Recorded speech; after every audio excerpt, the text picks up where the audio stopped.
Oops.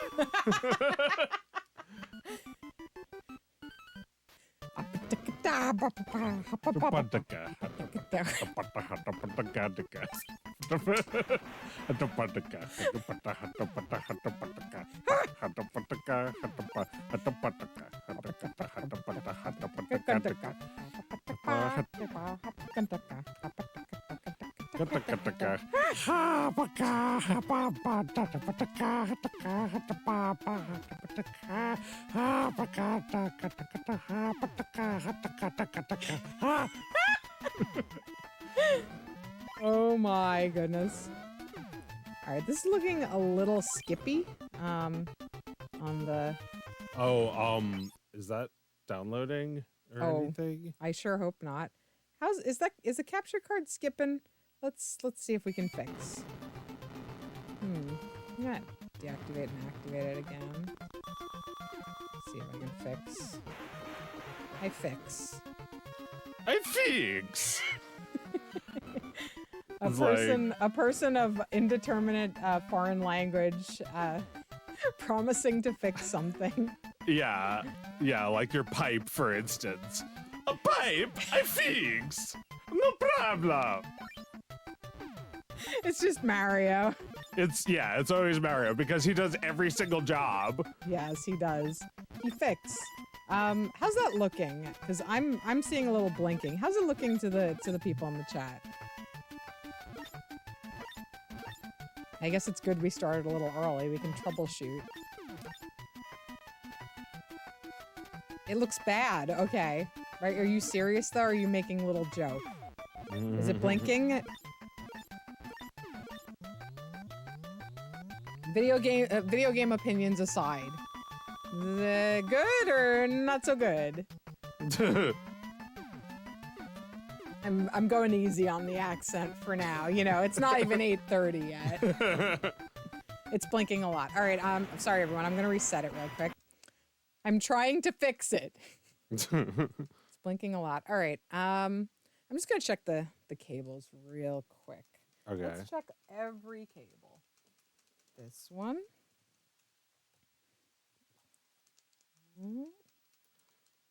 Looks good. What about that good luck charm? Which one? Disney's Snow White. Yeah, it might not be so lucky. All right, one sec. Disney's Folly. Disney's Folly, Snow White and the Seven Dwarfs failing us once more. All right, let's just plug and replug. Plug and replug.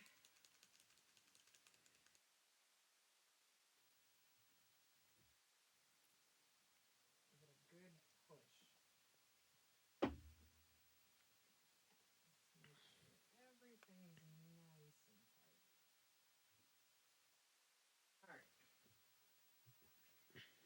tight. All right, we'll put it back in and we'll see what happens. Doesn't look like anything's on screen. No, I unplugged it. Oh. We're troubleshooting live, my favorite. All right, so we should hear it again. Yeah. Let me just...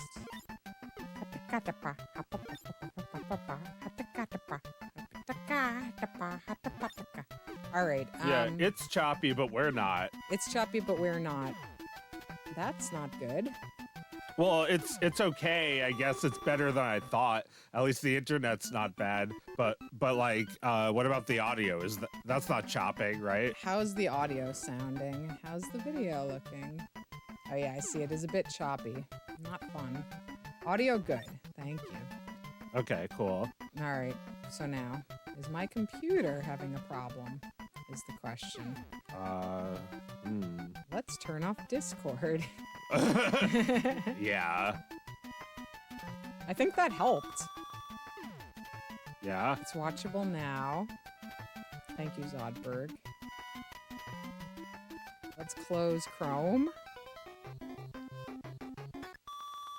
All right, I have closed everything I can close. It's a bit choppy. Oh my goodness. Zodberg, you're one of my oldest internet friends from way back, from a chat room on. Oh, heaven, heaven is a place. I didn't get to heaven yet. You're not in heaven yet. Oh, I'm waiting for it. I've got the death drive. I just had to pause to get something out of my eye. All right, I'll wait for heaven.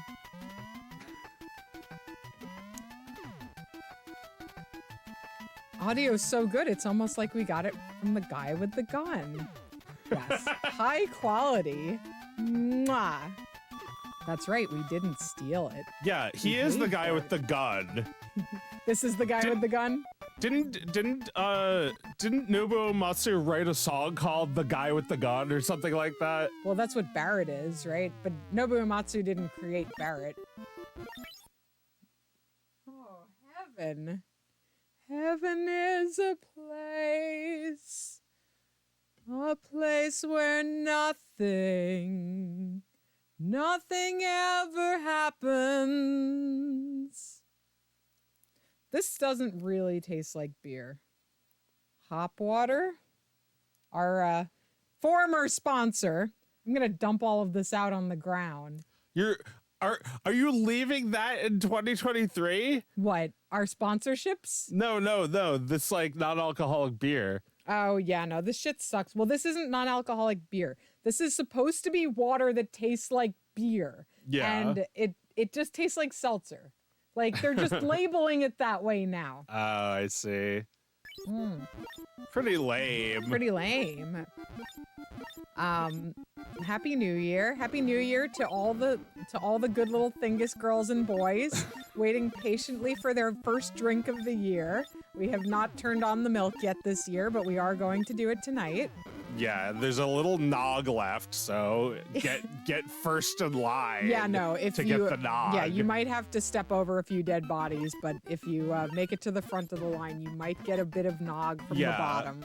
Yeah, be sure to pick up your nog scraping implements because it's all dried up. It's coagulated a bit, but I think it can be turned back into liquid. If you can somehow find some other liquid to mix it with. Well, your own spit would work. You can do that. If you have any left. I mean, you know.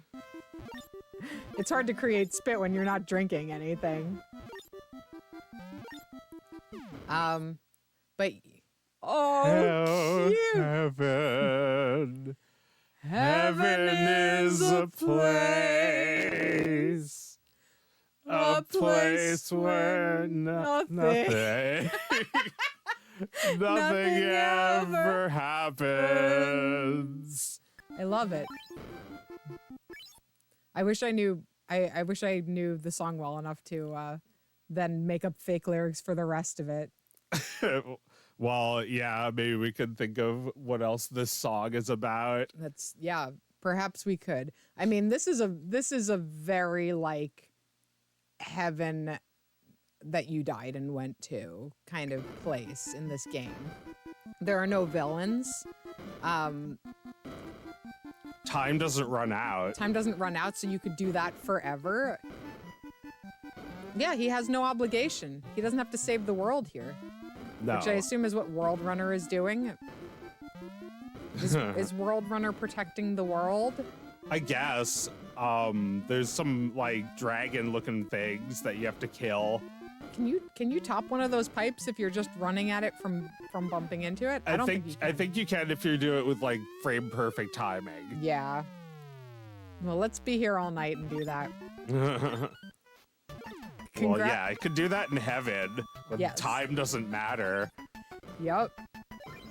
Oh, apparently we're the #1 stream for Mickey Mousecapades currently on Twitch. And we're not even Nice. playing it yet. Don't worry, we'll get to it. We'll get to Mickey Mousecapades. The night is young. Yeah, there'll be plenty of capades going on.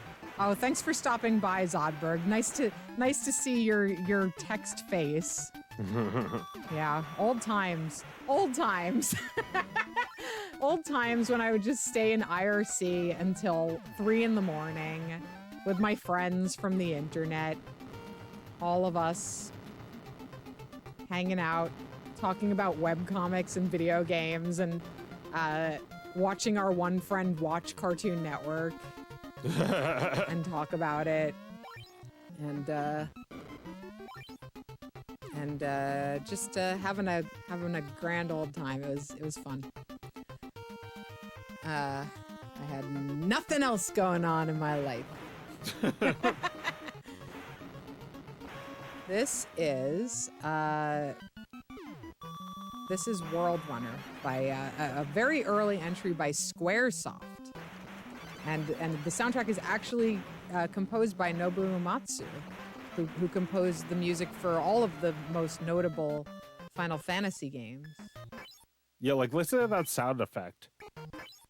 That when you pause, it's the same as when you do something in Final Fantasy. It sounds just like it. Yeah, you might have been working on these two games at the same time. Yeah. This one is probably older, right? Yeah, probably. I think Final Fantasy, the urban legend is that it was meant to be their last game, implicit in the title. Yeah. I guess maybe this game didn't do too well. They thought they were gonna make it past their next one. I mean, I don't really see a lot of people talking about 3D World Runner, I gotta say. It's No. really just us. No, I feel like people remember Space Harrier, which looks like this game and is very similar. But this game, I don't even know which one came first. Was this a knockoff or was that a knockoff or was neither? I don't know, but I always thought this game was fantastic. I think it just looks so good for an NES game. Oh right, Space Harrier is not the same game as this because there's no jumping. I've You're never just played flying. It's like when you're fighting a boss in this game, the whole game is just like that. Oh yeah. I think that's for Sega.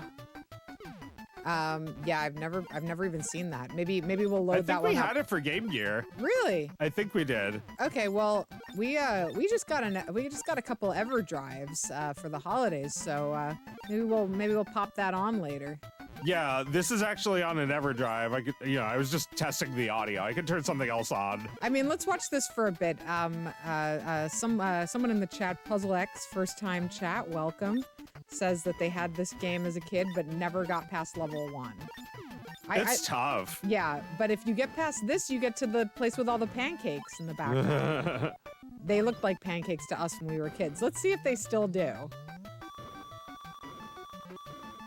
Yeah, Joe's. If I can Joe's survive that long. Yeah, if you can make it through. I do have a lot of one-ups, so maybe. But the levels get even harder after this. Yeah, they really do get hard, but I think we did beat this game. Or at least our brother did. Oh yeah, he did. You have the patience of somebody born in 1980. You might have beat a game like this. Oh my god, he's a very different person from me. Right, yeah, I mean, you really do see like different personality types and siblings by the games that they mastered. Yeah. Yeah, there's no saving in this game. You have to play it all the way through. Yeah. I mean, that's the way. Yeah, I love this guy. He's got like this dragon's got kind of like a Transformers face. Oh, shit. How far back did they put you? To the last checkpoint. Okay. Oh, right. When you get, which one is that? Is that like the time? The time? Is it like the clock? The checkpoint? Oh, no, it's invisible. You just like walk past it and then your time refills. Gotcha. Oh, yeah, that's the time. Right. Nice. I like when it's long. Yeah, like, I don't know when it's gonna be long. Yeah, there's no telling, right? I have no idea. I think it might be just like random. All right. According to the internet, according to one of the writers from Destructoid, World Runner is a notorious ripoff of Space Harrier. Okay. Yeah. Well, this is the one we played. 5 most notorious ripoffs, huh? Well, I suppose we need to go back and see the source. I do adore this game, but I will be perfectly willing to admit if it's a ripoff. Oh yeah, me too. But like I was saying, I think that this game is a different game. Even if it borrows a lot from Space Harrier, it didn't have this kind of gameplay at all. No. It was just like flying around and shooting. Gotcha. So it probably wouldn't appeal to me the same way. I mean, I just This love... game is way cuter. Yeah, I just love that this is a game where you're running around. Yeah. You're running so fast you can't stop. Ah! Well, yeah, we can play that next if you want to see it. Yeah, that sounds great. We can talk about discovering earlier versions of games you love. And oh yeah, like Final Fantasy Tactics. That's right, because I've been saying for a very long time that Final Fantasy Tactics is one of my favorite RPGs, one of my favorite Square games. And I found out, not super recently, but you know, I found out that you know, and the heads in the chat already know this shit that I didn't know. That the entire Ogre Battle series is a predecessor to the perfect mechanic of Final Fantasy Tactics. And I finally got my grubby little paws on a copy of Ogre Battle, or of Tactics Ogre. I've also been playing Ogre Battle. And Ogre Battle is a couple steps behind, but Tactics Ogre is near identical. The difference being that Final Fantasy Tactics is a beautifully cleaned up, optimized for PlayStation version of Tactics Ogre. But almost everything, from the UI to the cutscenes to the way the music is structured, all of it was conceived in a previous game that I had never played before. Squaresoft slapped their fucking logo on it and released Final Fantasy Tactics by the same director.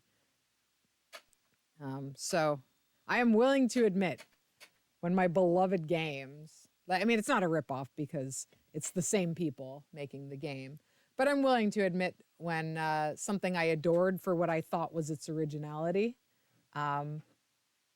is actually just a refined version of something that was previously conceived. Tactics Ogre is great so far. At first, I was frustrated with it because it, like I said, it's not optimized the way Final Fantasy Tactics is. It was obviously developed for the Super Nintendo because there are almost no 3D graphics in it, and you know, as such, the isometric backgrounds look the way they look in Tactics, but you can't rotate them at all. The console struggles to. Are you okay? Did something fall? I think it's not plugged in. Oh, the Genesis. Uh-oh, not plugged in. Well, there's a cable here, but Oh, yeah, you might need to borrow it from somewhere else. I don't know. We might want to get Mike to do a little tech support on this one for us. Are you listening, Mike? Are you downstairs listening? Well, I can talk more about Tactics Ogre. It's the console struggles to load the menu screens. Final Fantasy Tactics goes effortlessly from map to formation menu, which is where, you know, if you're one of the siblings watching somebody else play, is all you ever see. Like when you watch me playing Final Fantasy Tactics, Joe, all you ever saw was where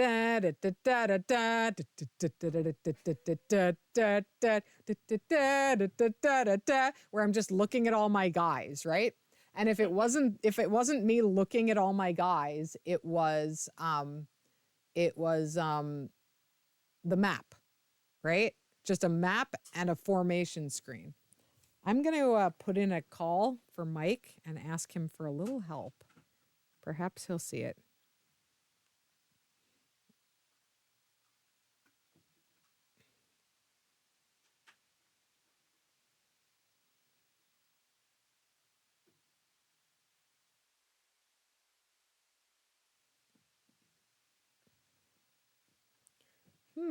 What else shall I talk about while Joe figures out the Genesis?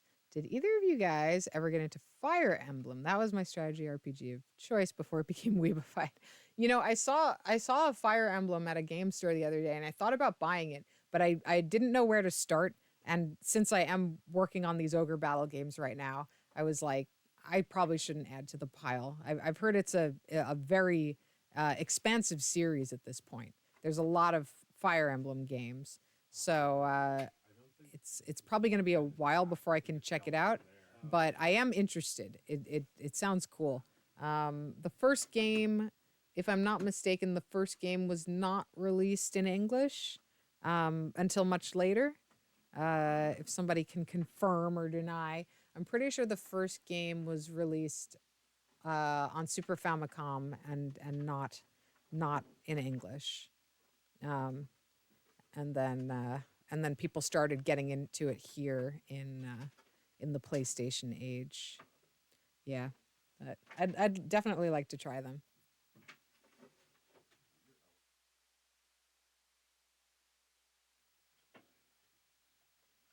The game that was released in America as Fire Emblem is actually the 7th one. That's interesting. Yeah. I mean, they did that a lot, right? There's a lot of. I just got a box of a game, like a computer, like a box of a computer game called Sorcerian, which was published by Sierra, but it was a Japanese role-playing game, and I'm pretty sure that was already, 5 installments into this series. I don't know. They must have they were worried American audiences would think these games were dry, and they'd probably be right. But oh yeah, back to Genesis. Back to my favorite song. Let's hear a little of this.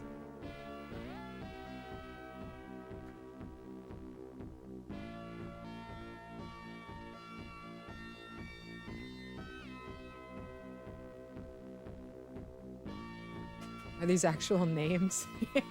Yeah, I believe so. OP question. Do I ever feel like I had to abandon a storyline, or are there things I'd wanted to explore? Would I ever consider exploring them in the future? All right, that's a few different questions I'm going to have to think about for a little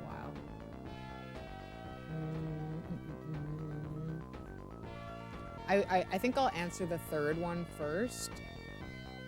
Or the second one, I guess.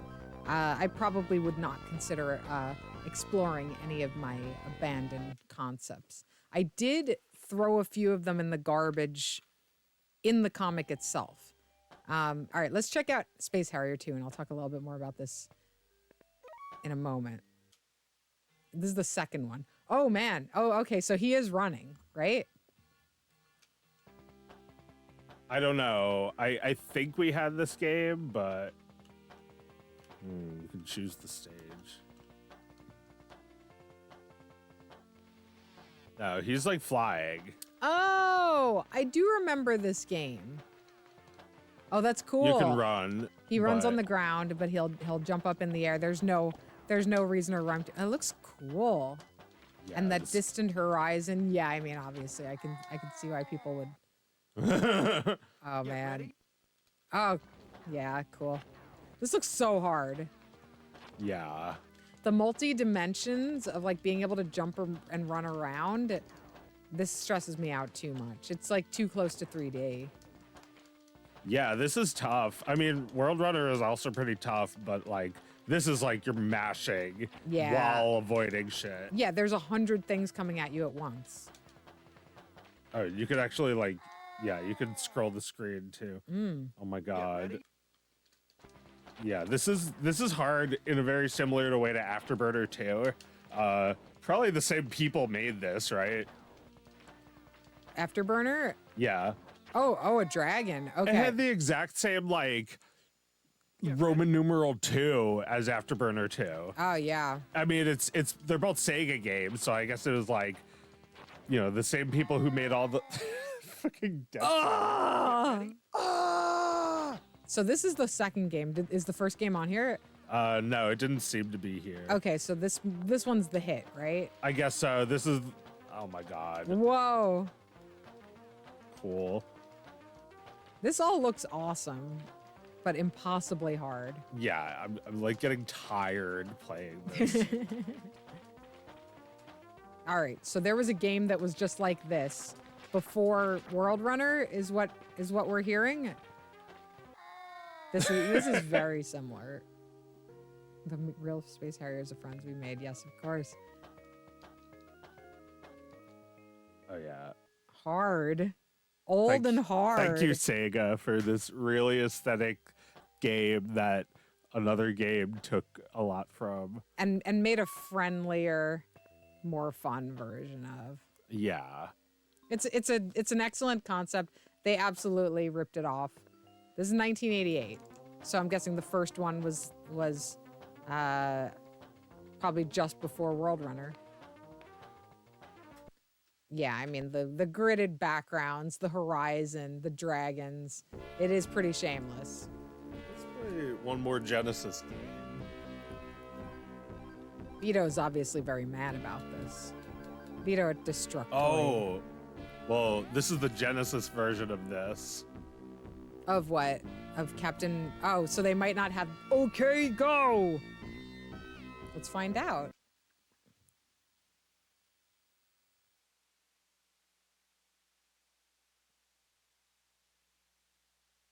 Data East.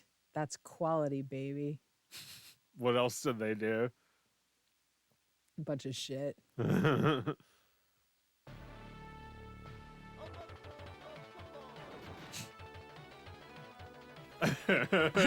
wait, you just get right into it? This is the demo. Oh, okay. All right, there's a lot of Job talking. Illustrator. All right, I want to hear that. Okay, go. This is very different.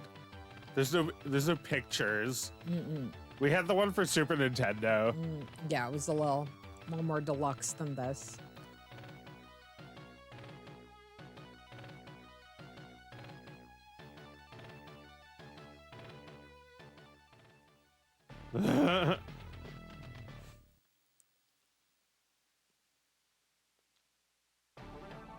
For a second, I thought there was a...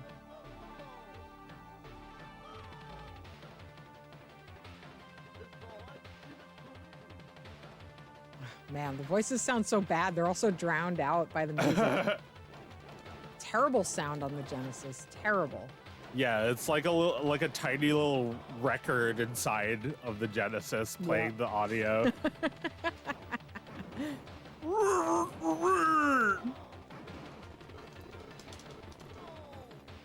No!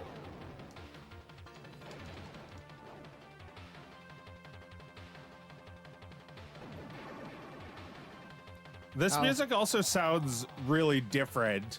Even though it's the same composition, it's like much faster. Yeah, just everything on Genesis, bad sounding compared to the Super Nintendo version. I don't know. This one sounds okay. Some of them sound really bad though. Yeah. Well, I guess I'm still thinking about that Lion King. That was awful. Oh God.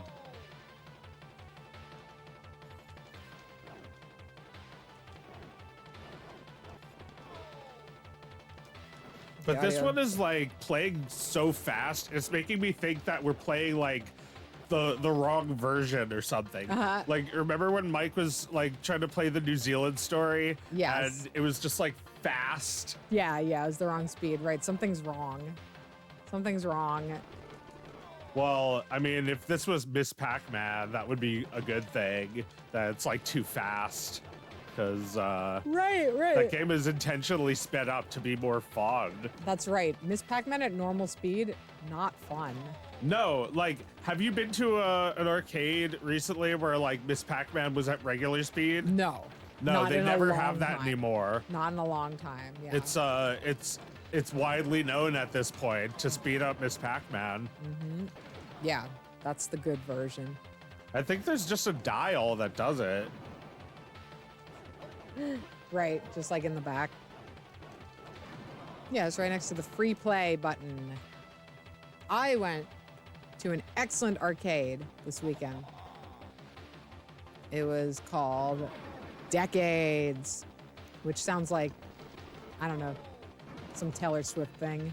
It's like, I love decades. It was in Charlottesville. $12 for 2 hours, free play, at least 100 machines in this place. And they were all down in a basement. There was like a few on top with like a little birthday party room. And down in the basement, something like 40 pinball machines, all different eras. Just every arcade you would ever want. Not a lot of like the giant sit-in console type things, but every joystick-based game that you can think of that's not extremely novel was there. Plus a few novel ones. I played a Japanese safari game where you have to drive around and net animals. And the conceit is, as far as I can tell without being able to read Japanese, the conceit is that you're saving them. You're grabbing them with rope, but you're swinging lassos and grabbing them from your Jeep. That was fun. I played a little twirly hockey with my son. There were a few like strongman tests. I did like an arm wrestling machine. $12. Bargain of the century. Apparently you can rent this whole place out for like $300 for you and 49 friends. Don't sleep on Decades in Charlottesville, Virginia. Goated twirly hockey. People in the chat are saying you resemble Jason Sudeikis. I've never thought it's nice to, well, maybe there was a time when I was a ruder person where I thought it was nice to tell somebody who they look like. Now I'm like, I don't really do that anymore. So yeah. I'm not going to agree or disagree there. Well, yeah, like I used to do that when I was like 20 something. I did that without thinking. You know who you look like? Like I don't do that anymore. I think, yeah, that's a little rude. The only time I like when people do that is when Howard Stern is like, who do you look like? Well, right, but he's trying to be rude. Well, I mean, he doesn't care if he's rude, but yeah. it's actually helpful to do that if it's like you need to say how you look without getting into too much detail. It's right.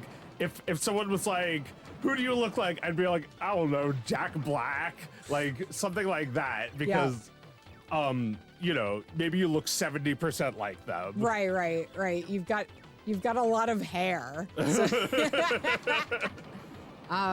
yeah, no, I don't do it. It's yeah, you're a twin, so you get compared a lot. Well, Joe's a twin too. I think being compared to your siblings is different though. I think you know who you look like, that person who shares your genes. That's not really the same as what we're talking about. You know who you look like, your parents. Interesting observation. No, but like I don't even know who is Jason Sudeikis. He's an actor who's in like things that are like a little funny. It's not an insult, you know. Yeah. Nothing objectionable looking about the guy. But yeah, he's in a couple funny things. Funny-ish. Funny coded. He's the dude from Ted Lasso. Yes.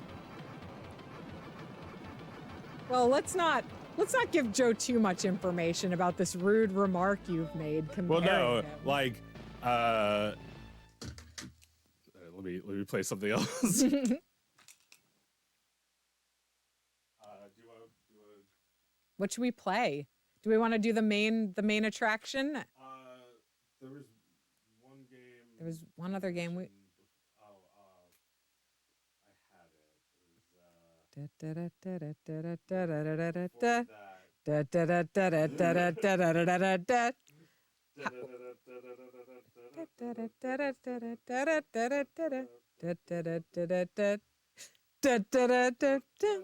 Where does Charlottesville rank Star on? Wars, The Empire Strikes Back. Oh yeah. You play that. That's too scary for me. Where does Charlottesville rank on the Thingus top 10 cities? Well, Joe hasn't been there, so we can't get a Thingus wide ranking on Charlottesville. Charlottesville's a fun place to raise a kid. That's for sure. It's got per capita, it feels like it's got too many fun things to do with kids for the amount of people that are there. I think that has something to do with the fact that it's a college town and it's got a big old hospital. And probably a lot of people with a lot of money is my guess. There's way too many things for kids to do that are fun there. There's a big old skate park and all kinds of fun little hyper specific places to eat and play and so many used bookstores, you know, just like endless cute little fun things. There are a lot of homeless people hanging out there though. So something's not right in Charlottesville, as there is something not right all over this godforsaken stolen land we live. So yeah, I think it ranks pretty good. It's a good place. It's a good place among a bad bunch.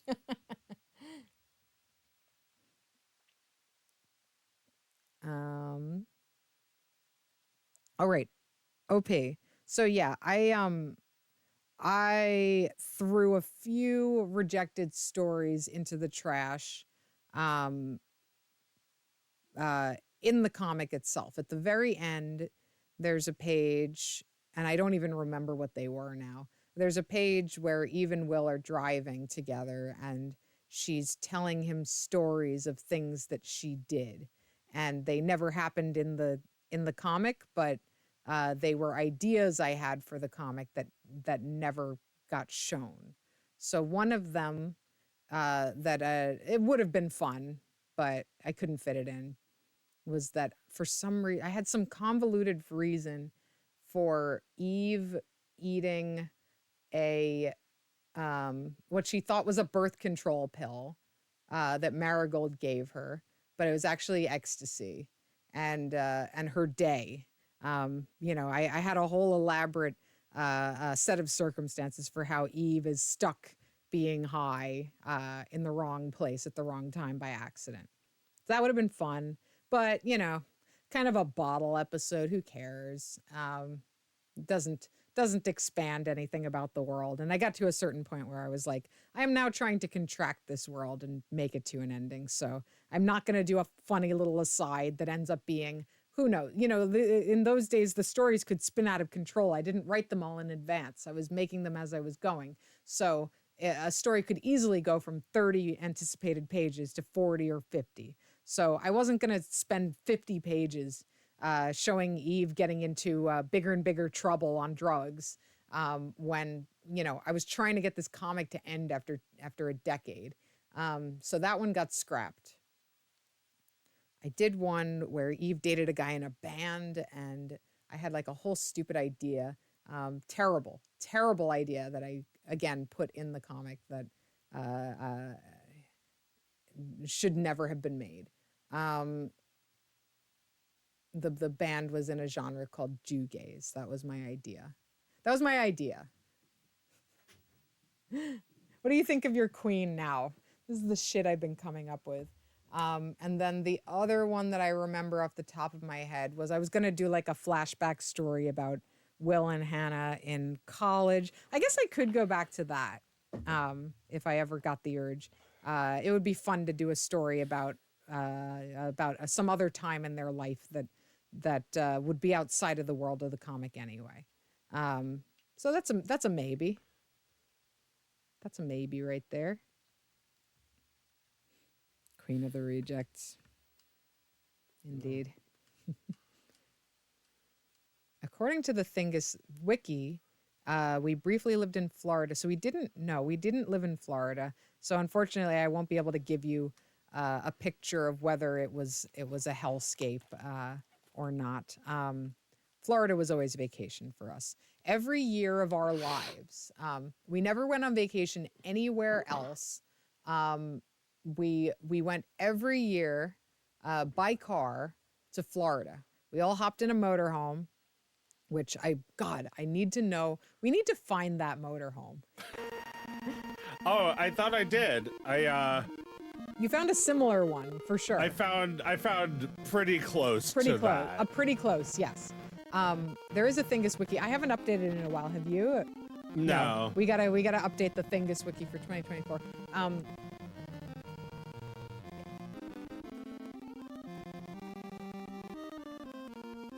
This music is really going for it.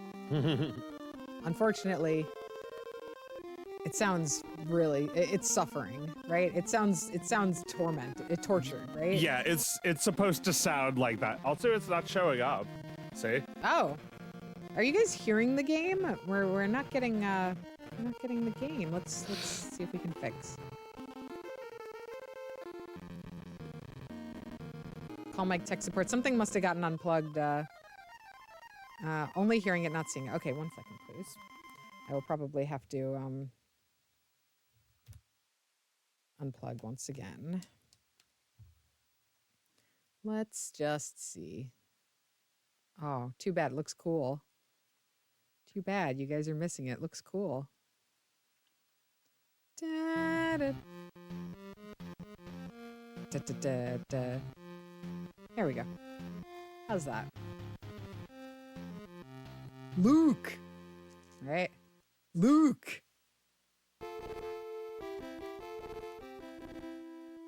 He doesn't say it.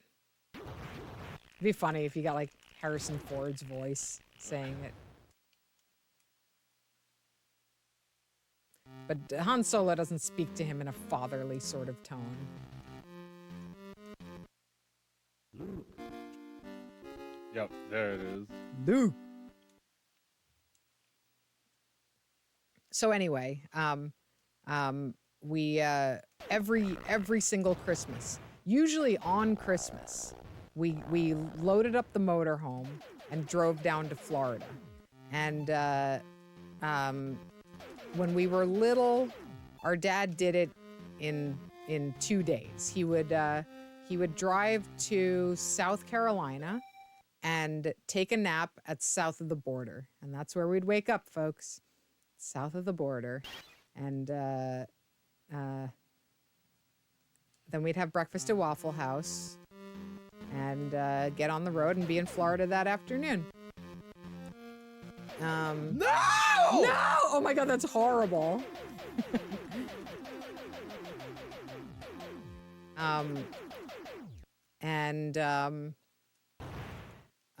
We usually, when we were kids, we drove to Daytona because we had family there, and then we would go to Florida.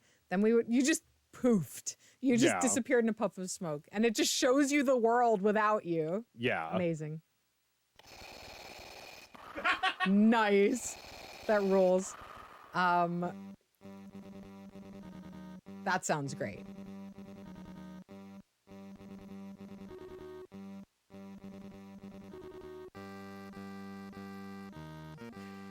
That sounds awesome. Daytona. That rules. I love it. Good shit. Good shit. I would like this as my ringtone. This goes. I mean, we already knew that the Cantina music goes, but this version of it, real nice. That picture of Yoda. I know. He looks all cozy. He looks like just so cozy. He's like, just take a little blanket and, I just love this time of year, I just...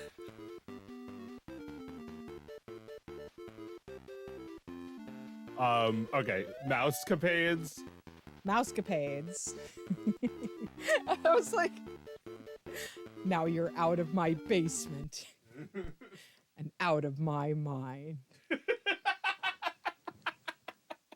Oh, right. Let me get you your controller. Wait, it's right there. Yeah. And It's right there. oh yes. Oh, my controller? Yes. All right, we're doing co-op. I get to play now. Turn to be Mickey or Minnie. Yeah. I love the thought of you just pulling that and like the entire console falls out. Well, these are actually a little bit tangled, so let's not count our chickens before they hatch. Okay, so Gabby has the 411 on what Florida was like in the 90s and 2000s. All knucking futs. Yeah, I mean, I kind of figured. But yeah, we'd go to Daytona, and then we'd go to Orlando. And I haven't quite figured out how this worked. Okay, because like there are 4 kids in my family. My parents were not going to pay full price for Disney World, and they had like our parents were accountants, and they had a client who, I guess, allowed them to use their employee benefits and get free passes to Disney World. And that was the reason we went to Disney World all the time. Our parents hated Disney World, but we'd get in there and, have the time of our fucking lives. And, oh, what's going on? Oh, I see. Just looking for the game. And later on, we would go after Disney, after that sweet deal ended. We would go to West Palm Beach mostly, and stay in my aunt's apartment, and that was nice. That was good times. But Florida was always vacation. Florida was always Jewish kids having fun on Christmas to me. And New Year's. Anyway, speaking of Disney, let's have some fun at the fun house. Don't be fooled. There is no fun at the fun house. Ah, okay. So Rocky has. Wait, am I moving? I think we're both Mickey. What the hell? I think we're both Mickey. I am not going to interfere then. I'm going to let you play. Oh, he's public domain, so anyone can control him. Right? Twitch chat can control him. He's public domain, everyone. This is as big as when we have no bananas enter the public domain. What's that? Who's ready? Oh, right, Steamboat Willie horror movies. Okay, so, all right. We both kind of guessed a few weeks ago, maybe last week, we both kind of guessed, or at least I remember us saying that all of the things people plan to do with Mickey right now are going to be really boring, right? Because it's all kind of been done.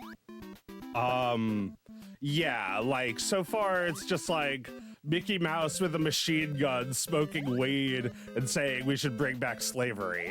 Like, yeah. You could have done that already. That's a parody. Okay, so I don't know if you heard, but people have already gotten mad about Mickey? About a Mickey project. And the people who make it have already issued a groveling apology. Who made it, and what was the project? Okay, the project is a horror Mickey Mouse video game that I guess they've been working on for a while. It's been, it was announced this week. And it was called, I think it was called Infestation 88. And it was supposed to take place in the year 1988. But, people got mad because, and they called this game anti-Semitic, because 88 is like a Nazi dog whistle number. Okay.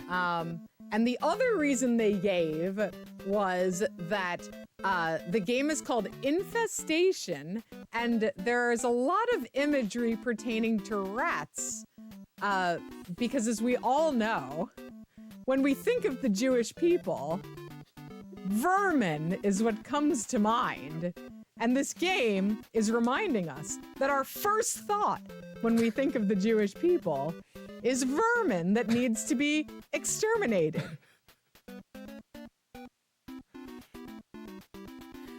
Like, this isn't the first time I've seen this happen. I remember, I've seen this happen more than once, but I remember one particular case where there was like a comic that was announced, and it was like a similar thing where it was like a comic adaptation of something else. And people weren't happy with the way the characters looked in the comic because they had like their whole own idea about how they looked.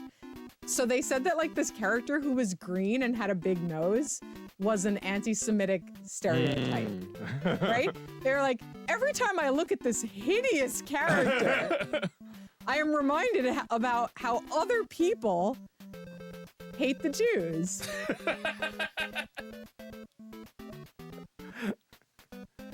How their mind immediately goes to a character that looks like shit like this one. There's something a little off about all this, don't you think? Yeah. Anyway, the developer has already changed the name of the game to, I don't know, Mickey Jews are cool now or something like that. But they wrote out like a whole apology because people got mad. People got mad for reasons still unknown.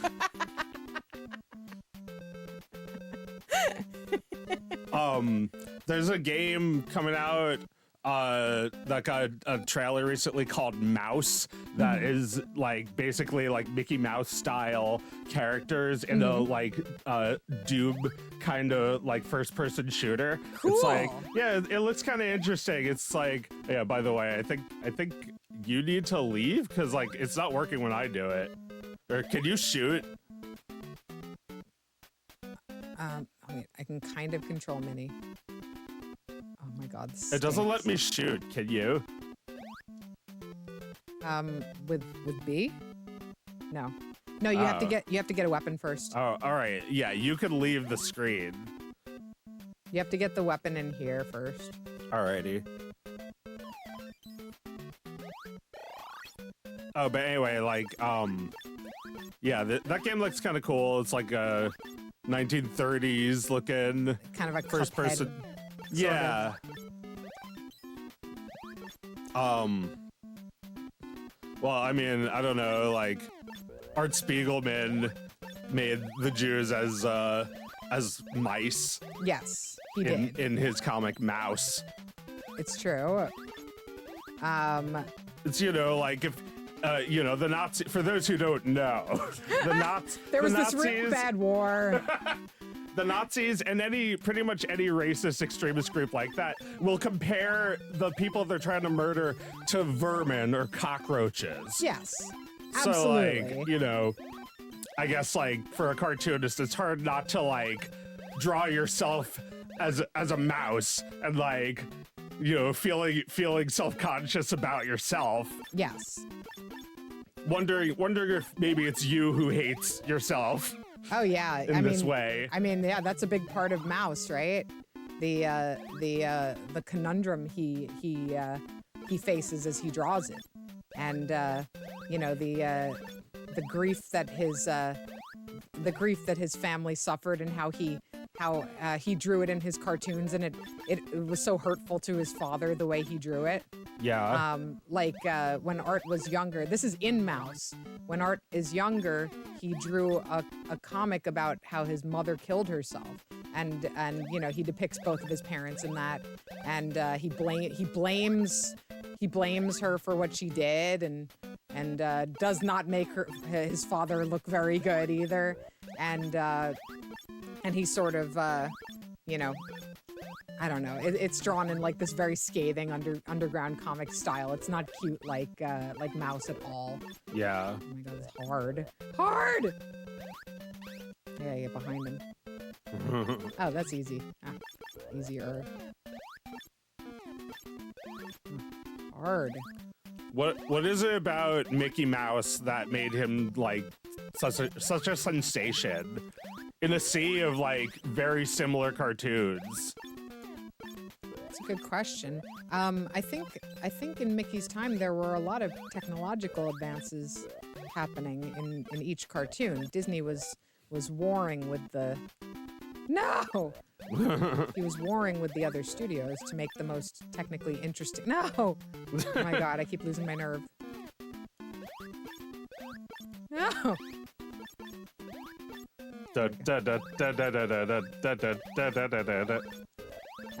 Yeah, those brooms have a bit of a Fantasia feel to them. Yeah, I mean, I think, come on. None of these villains that have anything to do with Mickey Mouse. Not a single recognizable villain in this game. This could be anybody's game. Yeah, but we still bought this piece of shit. Oh yeah, absolutely. Woo! You can eventually, oh, I gotta get that cake. You can eventually let Mickey do all your let Minnie do all your dirty work, and she's invincible. Oh, really? Yeah. Yeah, like later you can get a weapon for Minnie. Ah, what are you? This might be a villain. Oh no. It's a secret thing. It's okay. Minnie's invincible. You can't arrest a husband and wife for the same crime.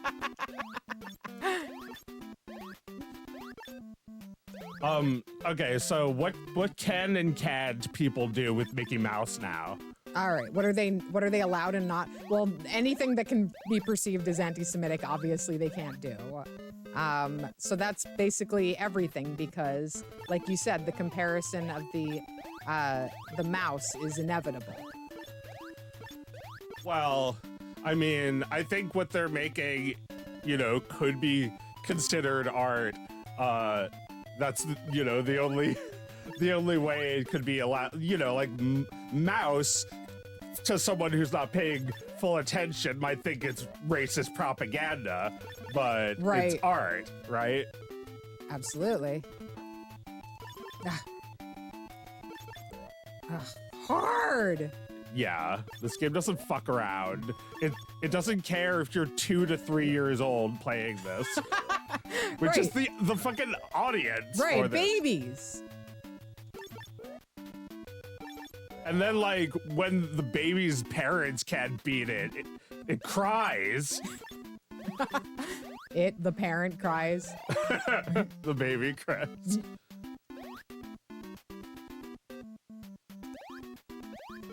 Mouse is so good. I'd like to reread it. It's been a few years. I know if I start reading it, my son is gonna start reading it. Oh God. But you know what? Kids gotta learn at some point. Mouse was one of those, like, that was like one of those restaurant books for me. I'd just be sitting there at a diner with the whole family reading Mouse. Yeah. Nice.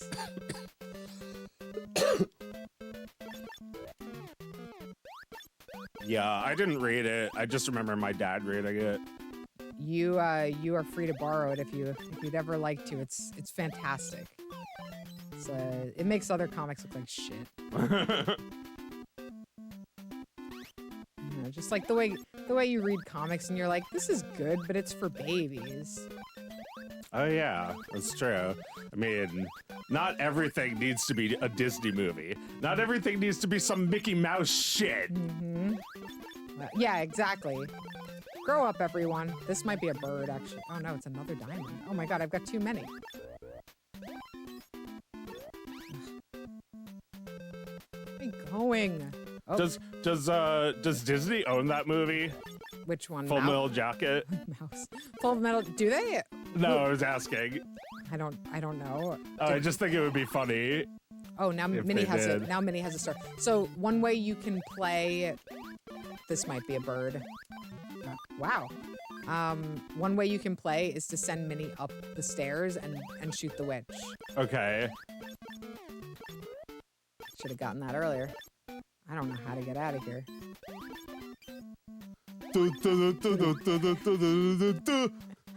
It's like a music that could have played while Chibi was being told to shut up. But much slower. A leisurely version.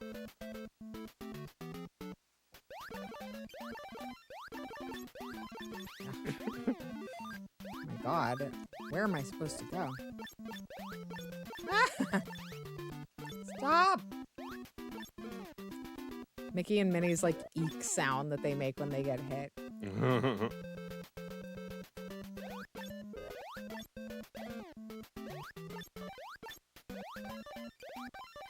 You're just like playing this this like Mickey Mouse game where you're just like shooting at a hole in the wall to see what happens. Like really puts me in the Mickey Mouse world. Yeah, I love Mickey Mouse. He's so funny. What animal is Pete? He's a cat. It's a cat.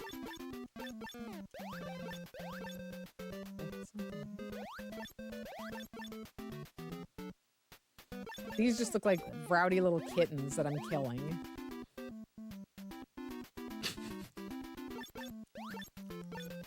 Well, yeah, like, I think it's strange that, like, what you get to do with Mickey Mouse is stuff that they have, like, distanced themselves from. Like, people are like, haha, got this film, and the film has Mickey playing a pig's breasts like an accordion. Yes, yeah, he picks the pig up and shakes all of the little babies off of the teats and plays it like an instrument. Do you want to do this one? Yeah. I'm usually out by this point. Completely different kind of platformer. Again, like nothing to do with Mickey Mouse. No. Was this Capcom? Yeah, probably. No! Somebody in the chat said your no is iconic. Long until Pete's in the public domain, that's probably gonna be a while. You're gonna be waiting a long ass time. Okay, so Pete is actually in Steamboat Willie. Oh. But He's his not like called Pete. well, his modern design is really different. Yeah. So I bet they copyrighted that too when they redesigned him. Right. Like, I don't know if the gloves are an issue. You can probably use Mickey with gloves, but he doesn't have gloves in that cartoon. Right. So you know, you got to be careful. If you use the music from Steamboat Willie on YouTube, it'll still be like copyright claimed. Oh yeah. Yeah, they're not gonna let that go instantly. I mean, they probably are legally obligated to, but like they control the laws, so they can just like put it off for as long as they want. Or Yes. maybe they actually still have the copyright on the music somehow.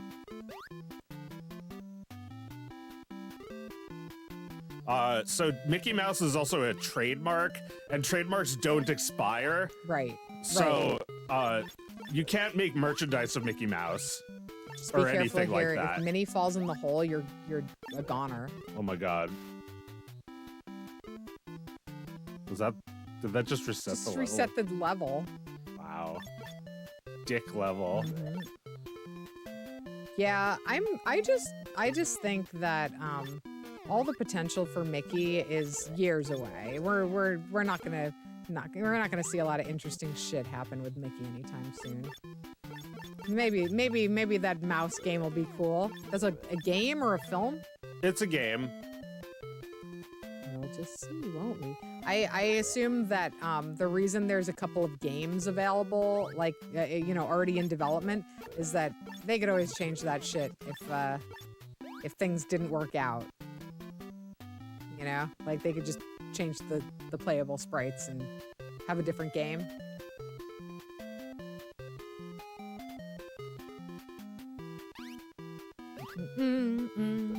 Yeah, like, are you even allowed to make a game like this? Can you make a Mickey and Minnie game?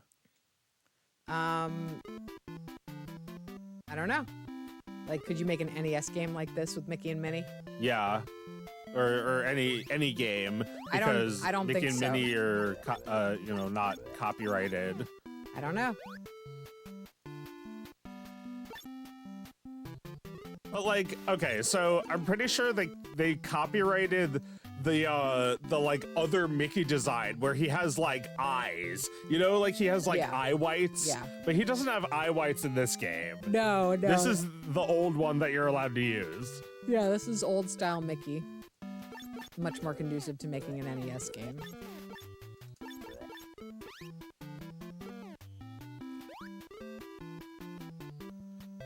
Yeah, I feel like the potential for Mickey is long since passed. Like in the 1930s, like, you know, Steamboat Willie came out in 1928, but like in the 1930s, like when they were in color, those were really good. Yeah. And like 1940 Fantasia with Mickey, that was like his peak, right? The pinnacle, yes, absolutely.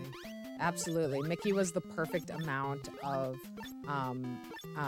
iconic, you know, Disney character and riding the wave of the best technology and the best living animators. I mean, the best animators, period. They were the masters at that point. So the pinnacle of Mickey was when great animators existed to bring him to life. And I don't know, maybe at some point the craft will come back, but I feel like animation is it's been on the outs for a while. Yeah. Well, something like feature animation was really invented by Disney and destroyed. And like died with him. With him, yeah. It was destroyed by Disney as much as it was created by him. Yes. It is an exhaustive process, incredibly expensive, and Disney edged everyone else out of the industry. And you know, they sucked up all the good animators, and didn't you know, there were no other places for those animators to go, and now they're all dead. Well, they were old. They were old. Their entire lives. They were born old. They were born riding trains around their backyards. Well, I don't know. Milk Hall wasn't riding a train. No. He was probably getting in fisticuffs with other guys down at the bar. Yeah, that's possible. These are men's men.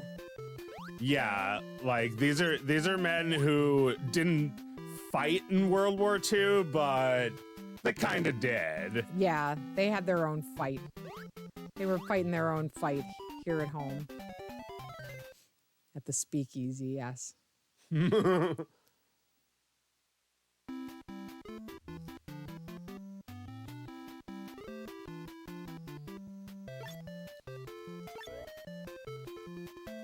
Welcome, Ira Cubella, first time chatter. Welcome to our evergreen conversation about how they don't make them like they used to. Well, like Walt was like the inventor of the medium, so like we shouldn't even consider it as an invention, but rather someone's art that no one could ever make again.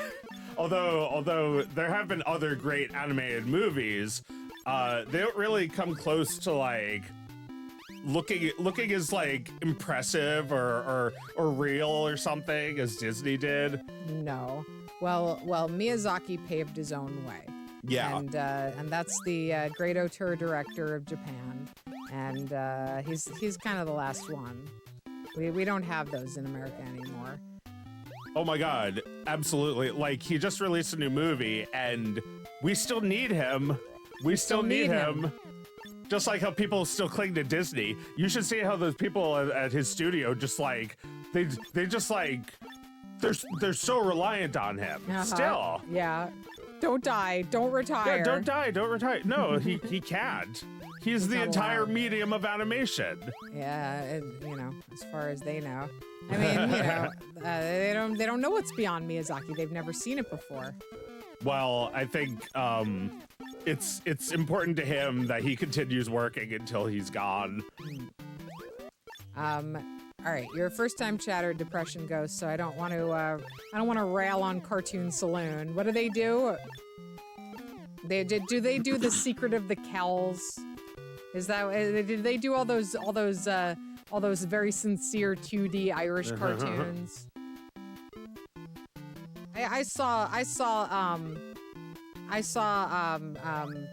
My Father's Dragon. Not impressed. Maybe that's not the same place though that I'm thinking of.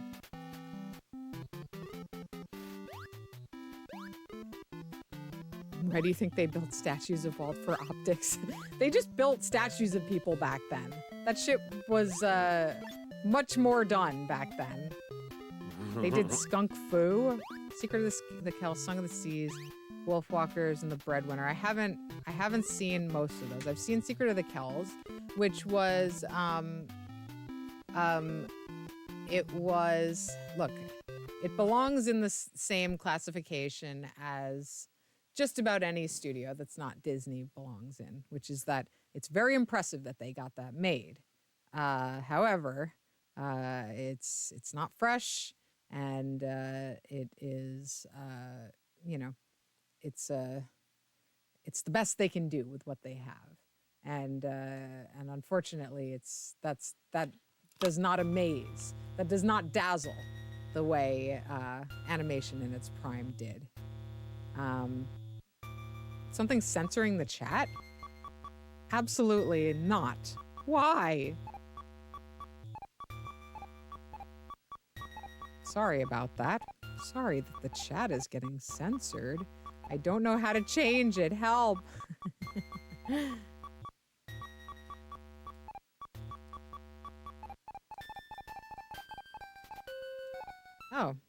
Oh, we're just going straight Justin Bailey and Metroid tonight. All right. Get Mike. Yeah, we need Mike's help for how to uncensor the chat. It's unchangeable. Okay. Terrible. Wait. Okay, so... Yeah, I don't know why that's happening. Sorry, guys. I don't censor no chat. The unchangeables. Oh my god. You did the babe code. She's already almost dead. Know. Yes. So do you know the origin of Justin Bailey? No, but before you tell it, can I just point out that to me, when you get hit in Metroid, it sounds like you're rubbing against a balloon. So that when she finally blows, it sounds like she just got, she's made of rubber and she's filled with air. She just got, much like an Iwerks cartoon that takes place in Balloon Land. She got by the pincushion man. Yeah, like, how do you think they make that sound? I think I know. Okay. I think it's just like really low-pitched notes, like yeah, really fast. Yeah, it would be like a bass line or something. If I wasn't about to die because I have 5 energy, so I have 1 hit left, I would try to replicate it. That's the sound you're gonna make when you blow. Maybe I should just do that because this beeping is getting very annoying. I love that she bursts into the colors that she currently is. Password. Yeah, she bursts into green hair. Yeah, that's all she is. Okay, so what should we play next? I mean, I could definitely watch a little more Metroid, but let's think. Well, we could play another Disney game. We could play the Magic Kingdom. We could play that Mickey and Minnie game for Super Nintendo, but I feel like we did that not too long ago. Yeah. All right. Yeah, she does have sort of Joker colors. It's true. We could finish Mario 3. Yeah, we could do a little more Mario 3, although we probably won't get very far. I mean, it's only 9:30. Wow. Boy. Yeah, I was getting pretty sick of that Mickey game. Like, did you see that level? It was bullshit. That was horrible. Where you're just like walking into a tree and you start the level over. Yeah. What kind of torture is this? Yeah, it's a terrible game, folks. And folks, it's a terrible game. I love the sound that the birds make. That sounds to me like a mint hitting your front teeth. What birds? When you hit an indestructible creature in this game. Oh, the like Yeah. a Yeah. mint hitting your front teeth.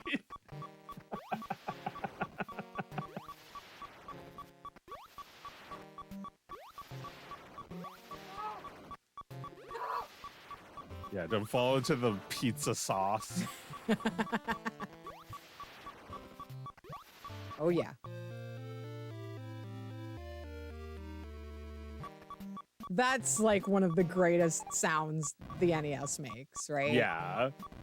It does not get much better than that.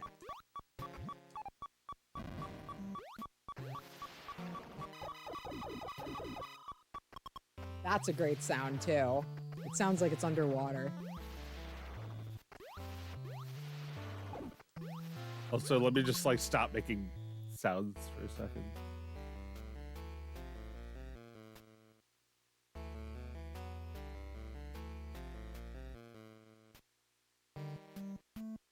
It's great. It's great. It's a very slow, droning pace. You get a lot of Yeah. different movements in this song.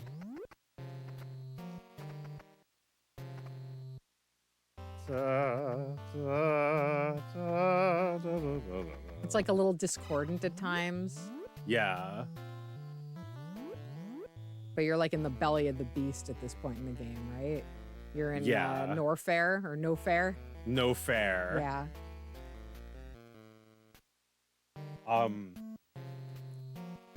Why do you think Samus is a girl?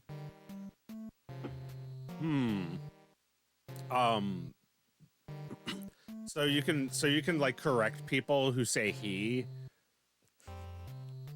That's one theory, yes. It always seemed vaguely arbitrary to me that Samus is a girl, but I'd like to think that there's meaning behind it. No one has ever tried to make a Metroid game starring a boy, right? No. It's always Samus. But well, when you beat this game 100% or whatever, you get to see Samus without her armor on. Yeah, in a bikini. Yeah, like this. A babe. Which you could only get from a special password that's like this. But Justin Bailey was not programmed into the game. It's just a random bullshit cluster What? that happens to look like something No. that I think someone just like tried it and it worked and told someone else. No. No, yeah, there's no like actual like no one actually put that in. It's just random.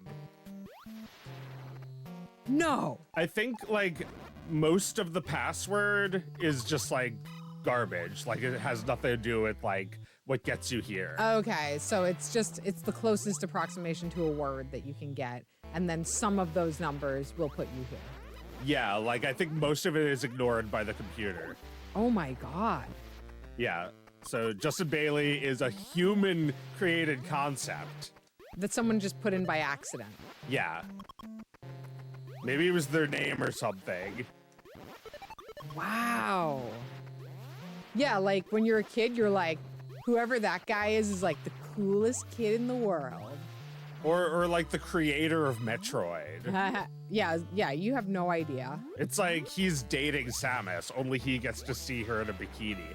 So you have to enter his password. Right, you're seeing Metroid through Justin's eyes. And he only tells his friends who are like billionaires who pay him millions. He's like, dude, do you want to see what she looks like?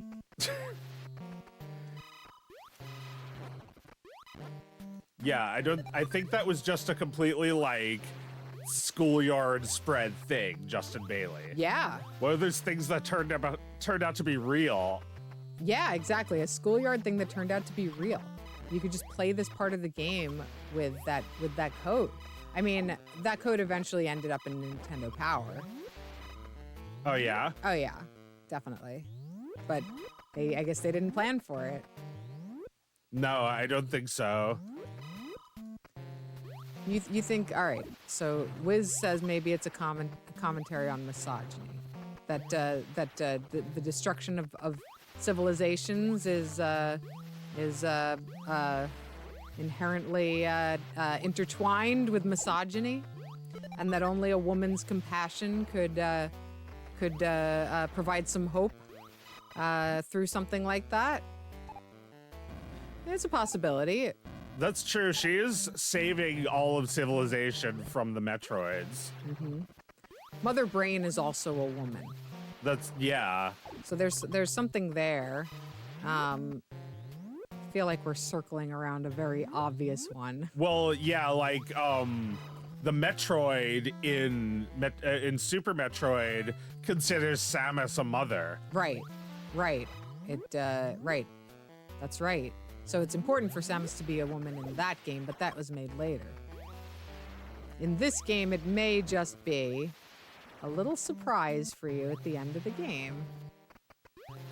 Yeah, I mean, I think it's not actually known to most people playing this game that Samus is a girl and that you can see what she looks like under the suit. You don't think so? I think a long time ago, you would not have thought that.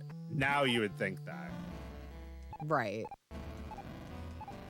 I feel like now Metroid has such a reputation as like one of the great games that one of the first things you would learn about Metroid is that the protagonist is a woman in a androgynous spacesuit. Well, I feel like some of the materials, maybe the box or the book, say something about Samus being a man. Oh, really? And like, I think they actually didn't know. Like, the localization didn't know. They didn't know that. I mean, it could just be that like in Japan in the 80s, it was no big deal for a woman to be a sci-fi hero. Yeah. I mean, really, we had our fair share of that here too. There's something there's like something that was particularly enticing about a beautiful woman getting blown to bits. Yeah.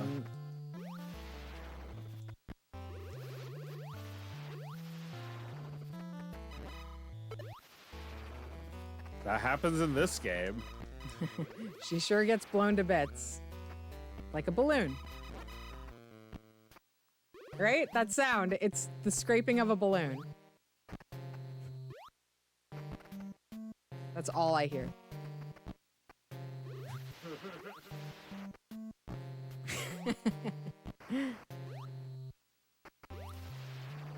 Do you think you can beat this? Beat this game? No, I'm about to give up. I'm so hard. lost. I Yeah. have no idea where I'm going.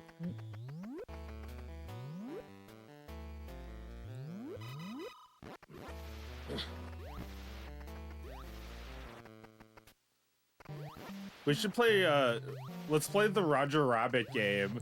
Sure. That's definitely gonna scare the shit out of me less than seeing Mother Brain in this game would. Okay. Oh my god. That game is pretty freaky, though. Oh my god. Mother Brain's so scary. But yeah, Roger Rabbit is scary too. Do it.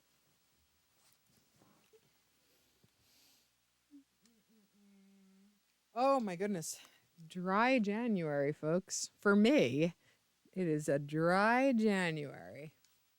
I am not.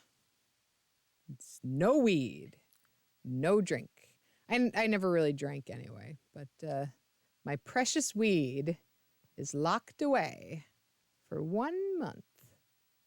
I do this every year because by the time the new year comes around, it generally feels like my life is in complete disarray. My house is all fucked up.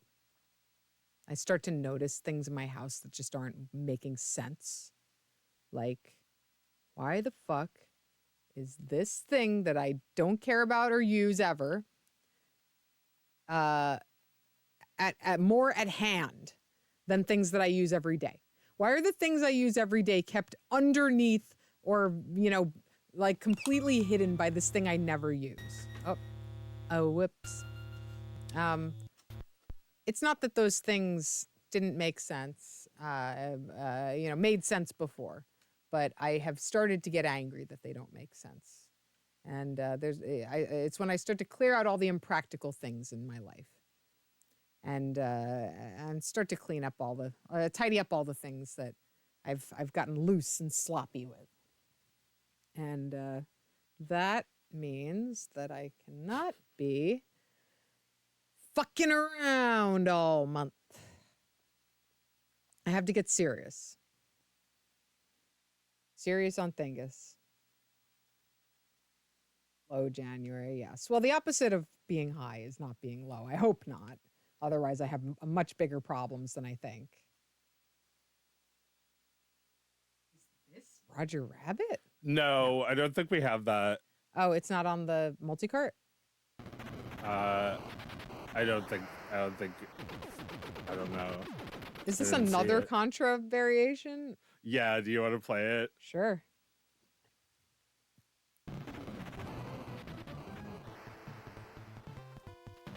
Hell yeah. Yeah, before shooters were first person. It's just like this game defines the run and gun genre, right? Oh yeah. Or is a shoot 'em up? I guess run and gun. Fun names. Yeah, it's a little bit like what's the other game I like? Fun and gun. Fun and gun. Ow, I thought he was dead. Metal Slug. That game's fun. I'm already dead. Already dead. Great music.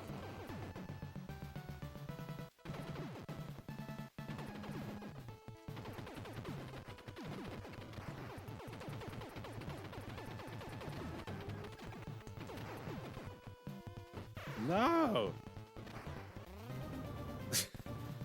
Dry is the opposite of dank. I call it dry January because I think a lot of people do, right? It's a common name. I don't know. All right, we could play something else. I love how you can like shoot while you're spin jumping through the air. That's fun. Oh, I can't go anywhere without you, my buddy, my shirtless buddy. What's next? New Jersey has legal weed, but the signs often lie, so take heed. Recreational weed is the thing that you need, not that CBD, hemp or THC shit. Come to Jersey, have some fun. Simply look for the guy with the gun. Guy with the gun means you're having some fun, so look for the gun and don't steal.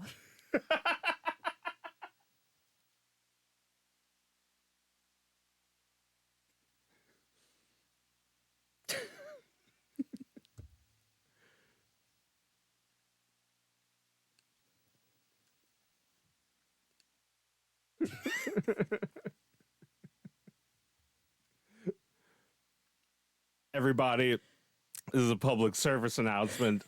Don't be fooled.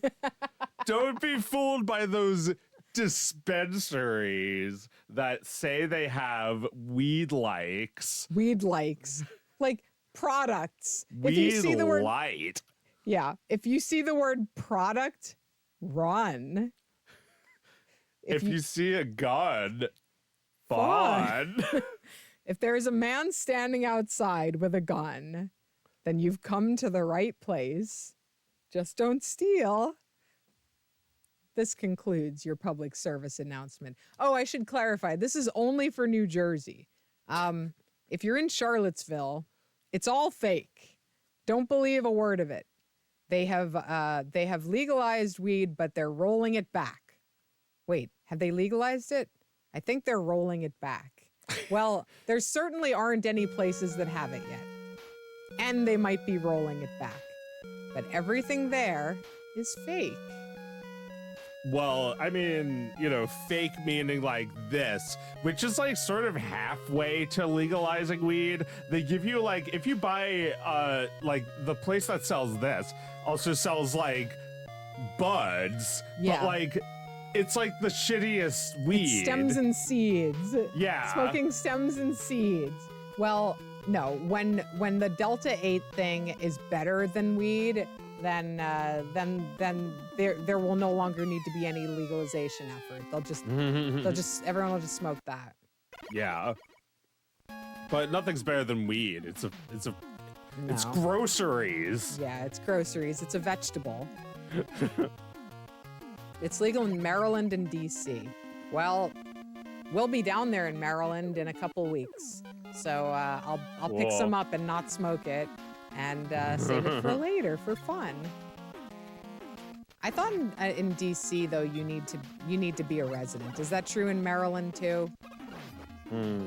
That's how they get you. Yeah. That's how they get you to visit their state and spend tourism dollars but not get your weed.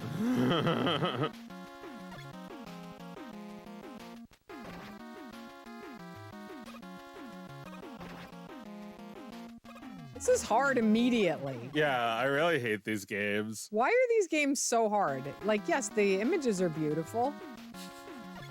Well, I don't know. I feel like the people would be mad if these games weren't this way. Weren't hard? Yeah. Which Mega Man is this? The second one? Yeah. Which was probably the most popular one, right? Yeah, I think so. I love the way he opens his little mouth when he jumps. Yeah. Yeah, Mega Man looks great. He's a cutie pie. I mean, this whole thing looks great. Yeah. But hard and annoying. Hard and frustrating, definitely. Yes. Why? Yeah, I think there's a specific market for that. Like, gotta appeal to those people, right? They know what they want. They know what's best for, you know, this kind of game. They saw Mario and thought, it's not hard enough. Give him a gun. Give him a gun. Well, because like, don't you think like Mario is like the like, it's like the perfect game, like the perfect 2D platformer. Because yeah, you don't hit anybody. You can jump on people's heads, but you don't. You do have a projectile weapon. It's not exactly like a gun though. You can turn your enemies into projectiles. And you can like throw fire flowers. That's true. That's true. Oh my god, that's so hard. Birds just do so many video games have birds dropping shit on you? Yeah, I don't like that. It's not fun. No, not fun. If I saw a bird in the sky in real life, I would be happy. Yeah. The birds are trying to get you. Maybe they saw the movie The Birds. Yeah. Thought the birds should shit on you. Yeah, thought they'd be a hero. Fuck this game. I mean, it's a good game. But yeah. There's games in that genre. It's good, but fuck it. Metal Gear Solid. It's good, but fuck it. Could you think of fuck one? It. That a game that's good, but fuck it. Like you would consider this game like significant, and you might even say you like it a little bit. Yeah. All right. A game that like Battletoads. But seriously, fuck it. Yeah, fuck that game.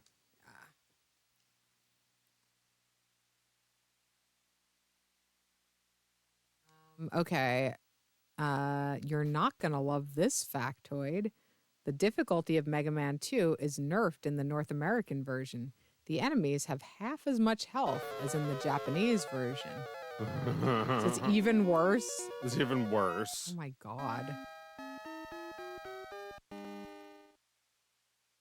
What is this? Oh, super ghouls and super ghosts. I also don't know what this game is. Like I was looking. Ghouls and goblins. It's like ghosts and goblins. I think it's like where's ghouls and ghosts? And Don't it's you, like ghosts and goblins. You get hit one time and you're naked, and then you get hit again and you're dead, right? Yes. Hard.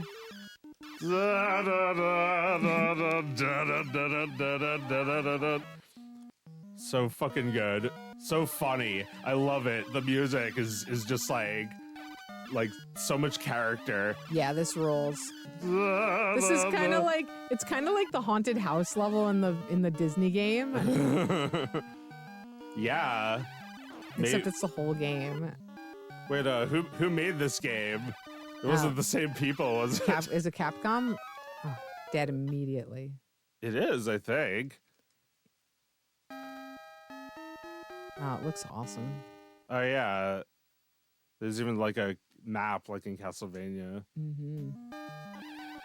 Oh my god, but this is so much worse. This is like an arcade game that's supposed to eat your quarters. Yes, absolutely.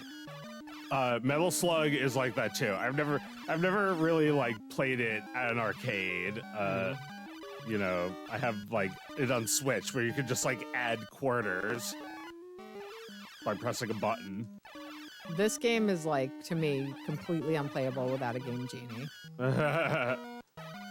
Oh, I would just do a we game. have Game Genie. Let's play this game and have actual fun. Feel powerful.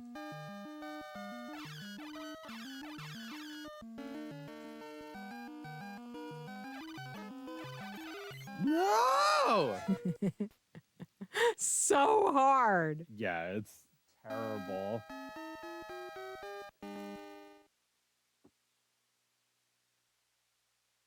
I'm just gonna lay back and enjoy while you I'm just struggle. gonna lay back and die. Yep. Oh my god. Oh my god, so hard. Fuck this. Yeah. Going to keep moving. Yep. All right, we want to play a little Mario 3? Capcom. Yeah, let's do Mario 3. Okay, so I think it's very likely that the same people made the Disney game, Yeah. Magic Kingdom game. So yeah. Do you want to compare them now? Oh, sure. Sure. Okay, what was that game called? Adventures in the Magic Kingdom? Yeah. Da da da da da da da da. I don't see it here. It might not be on this. Unless it's called Magic Kingdom Adventure. It might be called Disney. Oh, yeah. Disney. Probably this one. Let me see what this game's called. Yeah.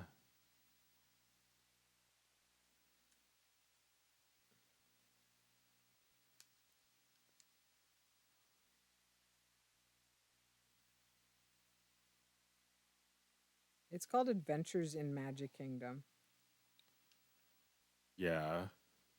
I didn't see it. Nope. Let me check one more time. Oh, it's right there. I missed it.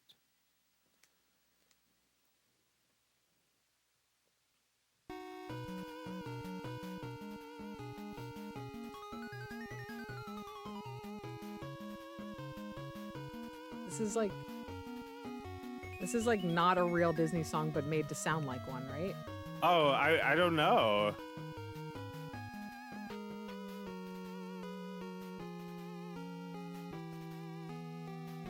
Yeah, it doesn't sound familiar.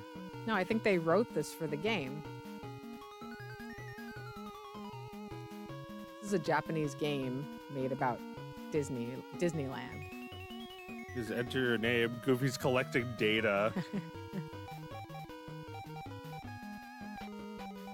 Do you wish to receive daily newsletters about Disney products and services?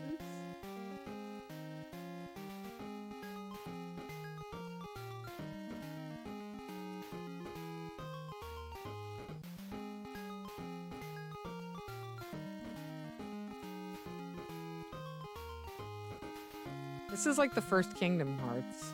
Yeah. Like, that's Sora.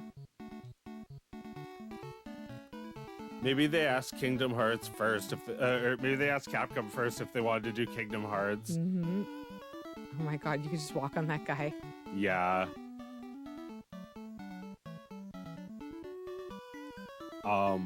Okay, so I wanted to check out this level, right?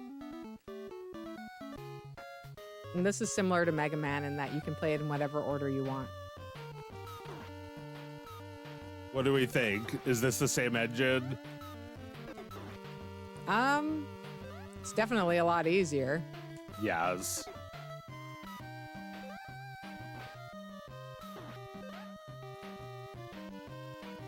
I mean, it sounds the same, doesn't it? The music sounds similar. Da, da, da, da, da, da, da, Right? da, da. Oh, yeah.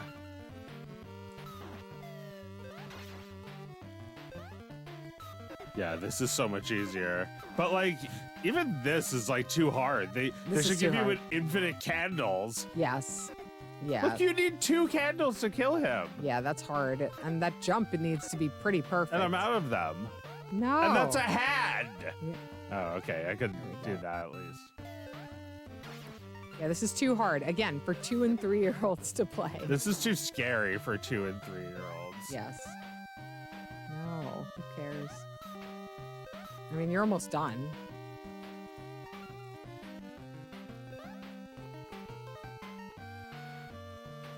I thought you were done.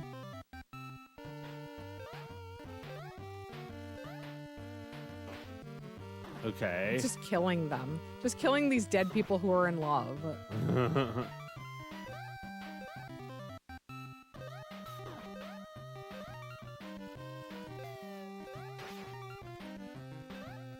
Oh. No! All right, that's enough.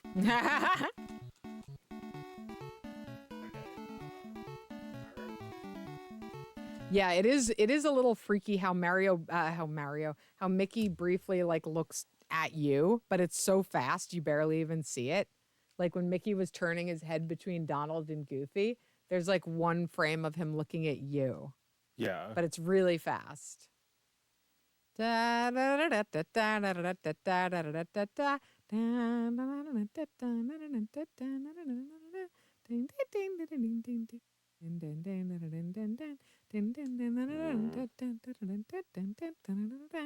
the flickering. Oh, here, the chat's going on about synthetic cannabinoids and other drugs that kill people all the time. Oh yeah. Yeah, I'm not. Yeah, that's obviously another reason I'm not super into that synthetic stuff. Yeah. I do not trust it. Far as I can throw it. I would love to grow my own weed. That would be fun. We're not quite at that level yet here in PA. But don't worry, guys. I'm going to talk about it all the fucking time whenever I'm allowed to do it. Okay.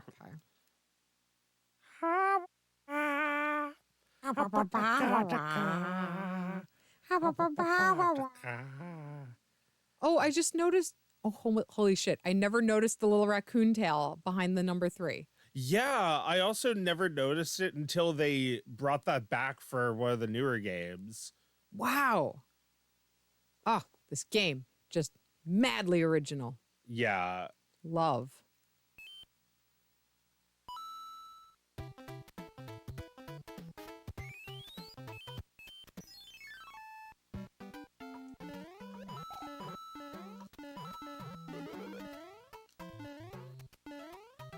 Yeah, I mean, I know I'd be pretty damn good at growing weed. I would baby that shit. It would be real good. All the teens would be stealing from my yard. The cat that's always in your yard would be high one day. He would be high all the time. He'd just be sitting there getting high. I hate that cat. You ever just hate a cat and his shitty face? I mean, I guess no. You like cats a lot. I love cats. Yeah, hanging around with you and Mike makes me more fond of cats that are not mine. But, you know, I love my cat. But in general, their piss smells too disgusting. Yeah. Like, I just can't stand the sight of a pissy little cat that's not mine. Unless he's a little sweetie pie. Like, if a cat is just even a little bit shitty, I'm just like, well, fuck you. Your piss stinks. Why are you looking at me like that? No. Well, no. This cat, I don't hate cats. This cat hangs out in my backyard, picks on my dog. My dog, who sort of deserves it. She spent her life chasing cats, and now she's old and can't fight back, and the cats are going after her. She kind of deserves it. But yeah, we call this cat the shitter because he takes a big fucking dump in my flower bed. I don't have any flower beds. I grow vegetables in my garden, almost exclusively. some berries, mostly vegetables, and I've restructured a bit, and the cat doesn't shit in my beds anymore. But when I see his face, when I go out there and I see his shitty face staring pissed off back at me, I'm just like, get out! Get the fuck out! And I chase that little asshole every time I see him. Yeah, that's the thing. Cat poop, not good for the garden. Chicken poop, great for the garden. That's another thing I'm waiting for the legal okay on is chickens. Oh, where's the other flute? Those chickens would guard the garden from that cat. Yeah, I mean the cat would be afraid of them, I think. Where should I go to get the other whistle? The fortress. Oh, okay. You'll have to remind me before I miss it. Okay. Yeah, you can't legally. Yeah, right, man. I'm keeping my raccoon tail. You can't legally keep chickens in Philly, and I don't think anybody would bother me, but I don't want to. Like, I don't know who all my neighbors are. You know, some of my neighbors. Oh, nice. Okay, go up there. All right. You have to run. Gotcha. I don't know who all my neighbors are. Some of them rent. And you never know who's going to decide they want to snitch on you because you didn't bribe them with enough eggs.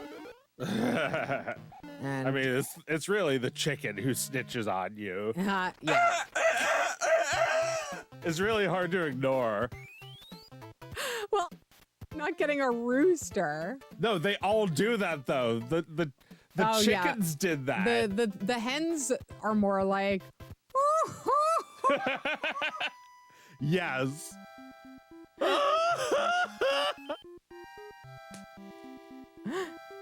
Oh, right. You have to go here and then use the whistle again. Ah, very nice. Oh no, you have to. I have okay. Oh fuck you! I fix you. You. I fucking fix you. I fix you, Mario. It's time for Luigi. I fuck you up. No! Oh, no! Well, now you get to go again. Oh. You gotta fight me again. I fuck you up, Mario. I fix you. I give you fat lip for free. Huh? For free. Oh my god. And look, we're fighting over Daisy right now. All the Daisies we've ever dated, all of, like as brothers, all of the same girl that we've dated. Mario and Luigi have dated the same girl more than once, right? Well, yeah, no, maybe. I think Mario has dated Daisy twice. But Right. Luigi has dated her once. Once. Yeah, well, yeah. Luigi is under the delusion that he's in love. I guess we're just gonna keep doing this. Maybe I need to go to a level to lose my turn. Or maybe I just die. Whoops. Let me get killed. Now me. Will the chickens help you plant some corn? Well, the chickens are terrific for the garden. For one thing. Oh, I have to blow the whistle, right? Yeah. Oh, there we go. And what level were we on? We were on 5 still? Were we? I think so, yeah. We didn't quite make it? No, we didn't finish it. Oh, all right.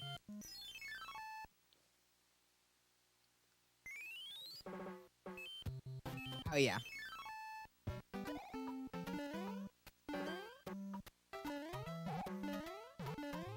Yes, like exactly like when Ramona dates the twins. She two-timed them. Oh, look how cute they are. Look at these little girls. They're so cute. The chomps. Even that name is cute. Oh, these guys are cute too. Oh, yeah, they are. I like them. Oh.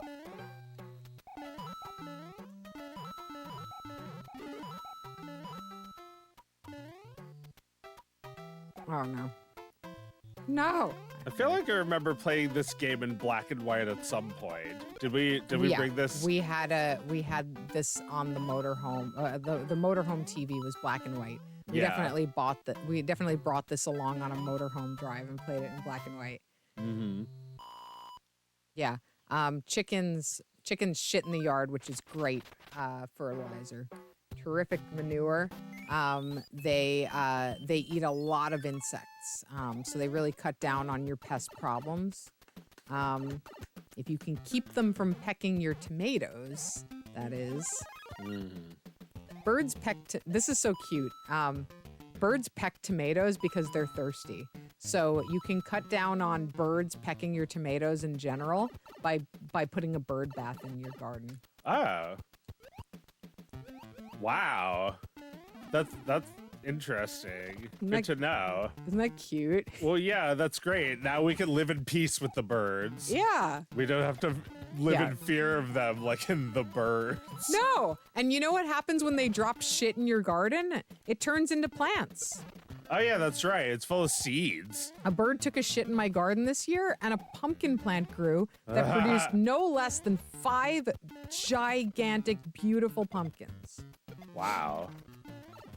We're still eating pie from that bird shit. Man, that came from just like a bird? Do you know what kind of bird it was? Either a bird or a squirrel. I mean, a bird probably didn't shit out an entire pumpkin seed, Oh, but they might have been squirrel. carrying a piece of it, or some animal was carrying it and dropped it in my garden. Oh. Isn't that sweet? Yeah, it's great. Oh, yeah. Well, we figured out that the squirrels own a certain amount of it, right? Royalties. Right, that the squirrels are entitled to a certain amount of your backyard. Yeah. I wish they would choose where that was so I could work around them, but Well, I feel like 70% of the pumpkins go to you, 20% go to the squirrels, and then 10% go to the earth. mm-hmm. So like the bugs. Oh yeah. Yeah, I let one of my pumpkins rot. I took And that'll just like become more, right? Yeah, it'll become more. Why not? Rot is great too. Everything in the garden is great. Like whatever happens in the garden, you get more food than you know what to do with. Like it's a beautiful thing. The garden. Yeah, it turns something like bird shit into something like delicious. Delicious. It's something like good shit. Good shit. Yeah, that was good shit. Mm-hmm. Yeah, that pumpkin pie. Yeah, is the ruled. Legit. Hell yes, yes.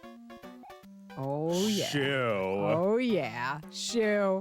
Shoo. No. Thought I could jump on those. Yeah. Guess not. Da, da, da, da, da, da, da, da. Well, the shoe is the most fleeting thing. They let you use it only in this level, and they don't tell you exactly how to get it. If you jump on him, you lose it.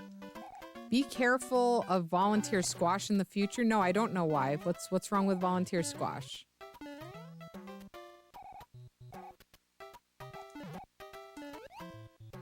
Volunteer squash. Volunteer just means it's a plant that you didn't plant, that grew in your garden without your help.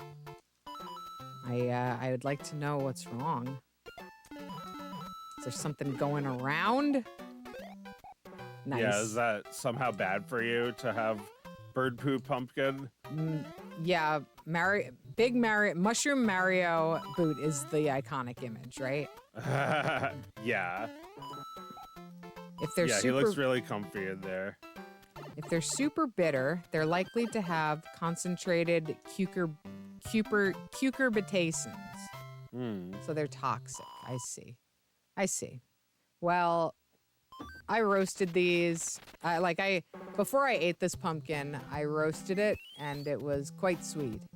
And it looked like it. How does it get that way? How does a volunteer toxic squash syndrome? Hey, I've never heard of this. I've never heard of anything but squash being a gift. Woo!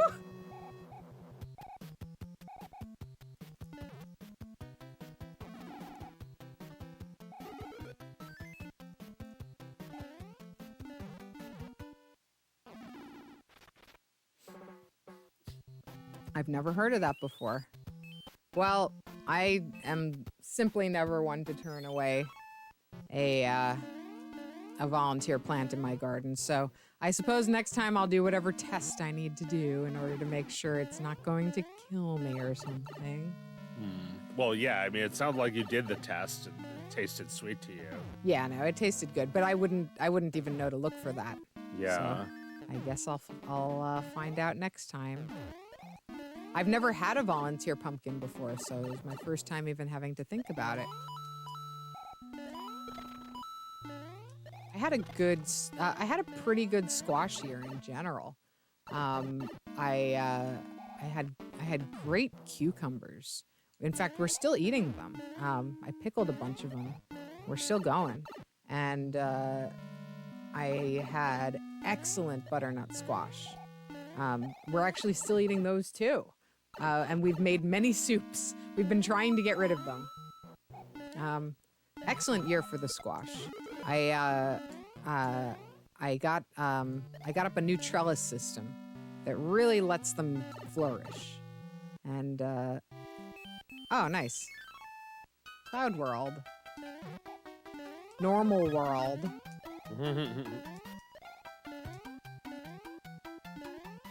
Oh my god, these spinny things are so stressful. Yeah. No! Oh, nice. Hell yeah. That's so great. So great. So creative.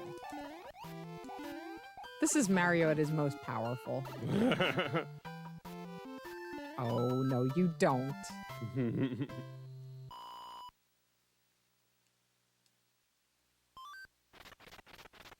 If it's concentrated enough, it'll give you the shits. Oh, well, that's the worst that can happen, is you shit a bunch. All right, I'll take my chances. I should have gotten in there sooner. Now it's too late. I don't know why I'm fighting the Hammer Brothers here on normal world. While you're up in heaven. Oh no, my bro went to heaven. Luigi thinks he's the only one left. Now I can date his girlfriend. He doesn't even consider it until Daisy comes on to him. And then when she does, he's like, oh no. Yes! Tanuki! No! Gotta be kidding me. No one's given up the Tanuki suit. Turn that shit to stone. Down.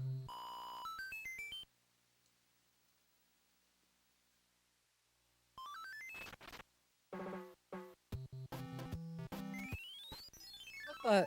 Ah!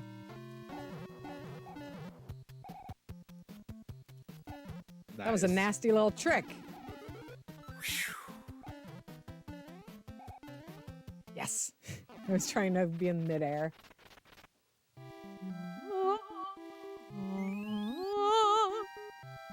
Have they ever done a version of this that's like sung by a choir of women? I don't know. Probably not. The test is if it's bitter, spit it out. Yeah, I mean, look, I'm not gonna eat it.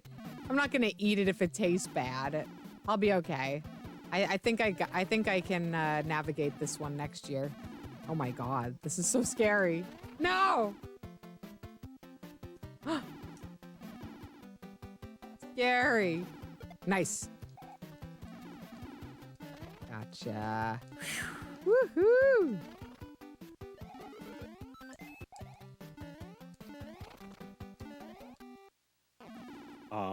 But what causes it to have the toxin? Is it the soil? I think it might just be that these plants can hybridize very easily. Like they get they get cross-pollinated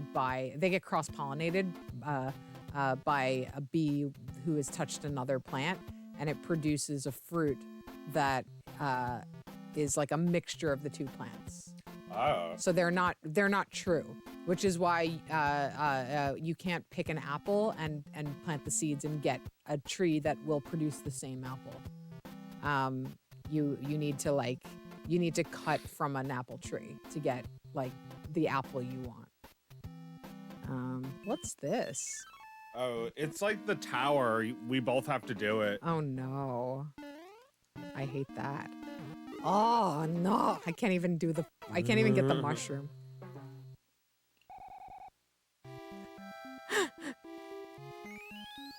Wiz says, me eating the entire super bitter gourd, tears in my eyes, singing, you have to think it's good.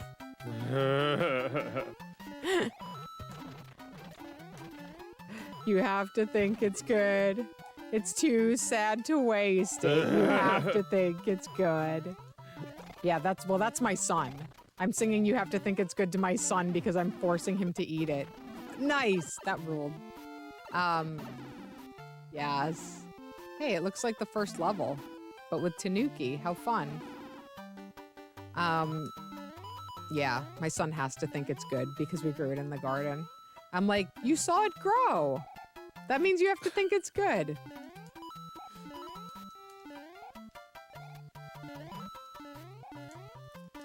Yeah, like, maybe Oscar had a point when he said he didn't like it. Yeah, right. Maybe right. it's poison. Right, we all choked down. This like. All right, I'm not gonna. Can I fly over the tower or no? No, you have to go through it. No. I'm just gonna die in the exact same place again. We all know this. Well, you died trying to get the mushroom, so this time, get the mushroom. Oh, this time I'll get it, and then immediately lose it. Immediately.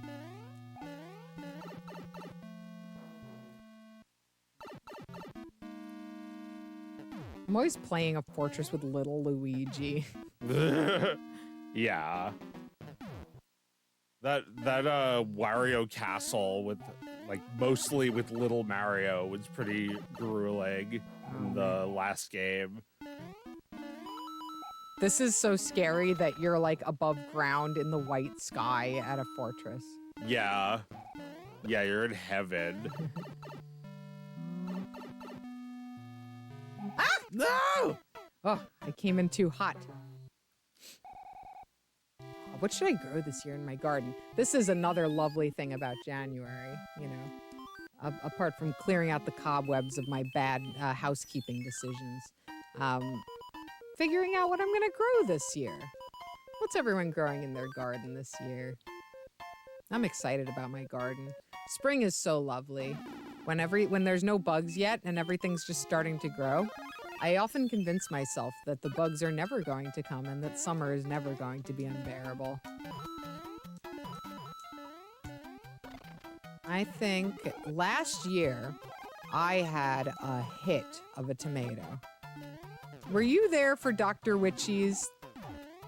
Those big yellow tomatoes that were just pure juice? I don't know. You might have come after the Dr. Witchies were done. Uh-huh. This year I'm gonna grow twice as many. Dr. Witchies was such a big hit. Definitely the best slicer tomato I've grown. Nice. I don't know. I don't normally have much luck with slicers. I usually I grow a lot of cherries and plums for the boy. He goes out there and like in the summertime I just let him eat as many as he wants. Yeah. And then slicers usually are a tragedy.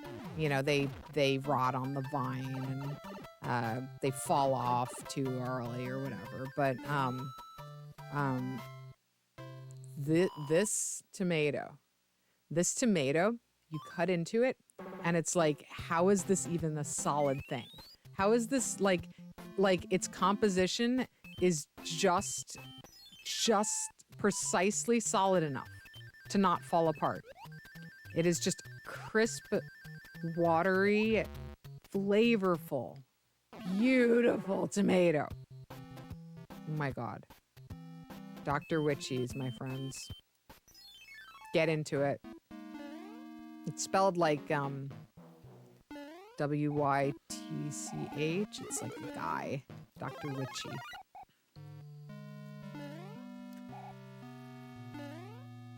Yes. Yeah, these are the kind of tomatoes that you need a guy with a gun to protect. Oh, yeah. Yeah, no. Well, yeah, I mean, these were rare.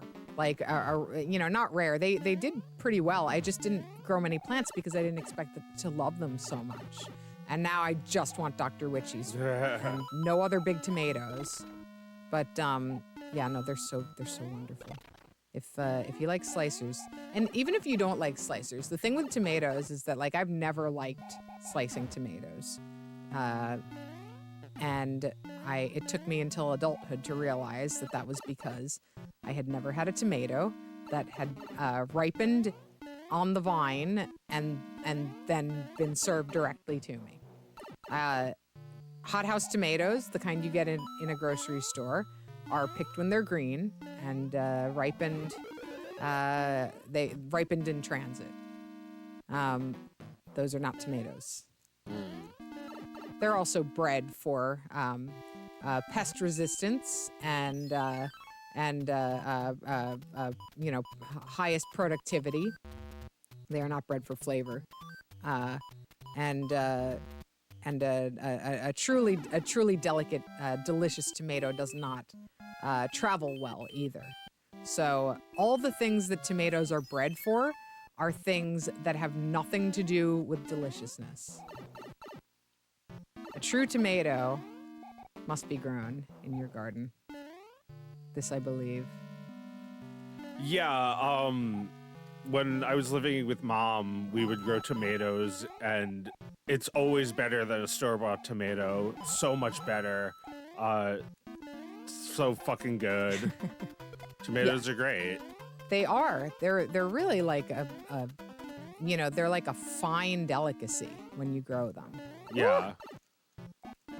They're also very challenging to grow. Yeah. Because the plant itself is a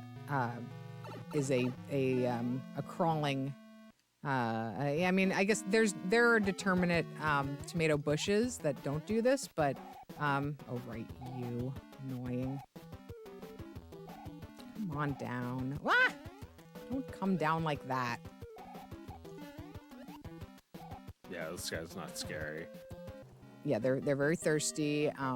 They are susceptible to blight. If you don't water them, then they suffer from blossom end rot. So you get like a rotten tomato on the bottom. And the indeterminate ones, the ones that just grow and vine forever, you have to stake them up. Otherwise, they will be a mess, or they'll take over your entire garden. So you have to grow them vertically for much longer than you are tall. So they're a pain, and you have to prune them ruthlessly.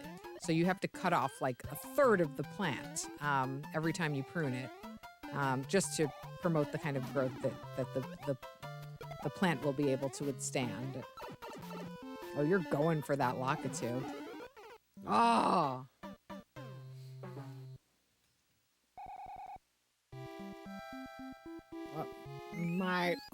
My last life.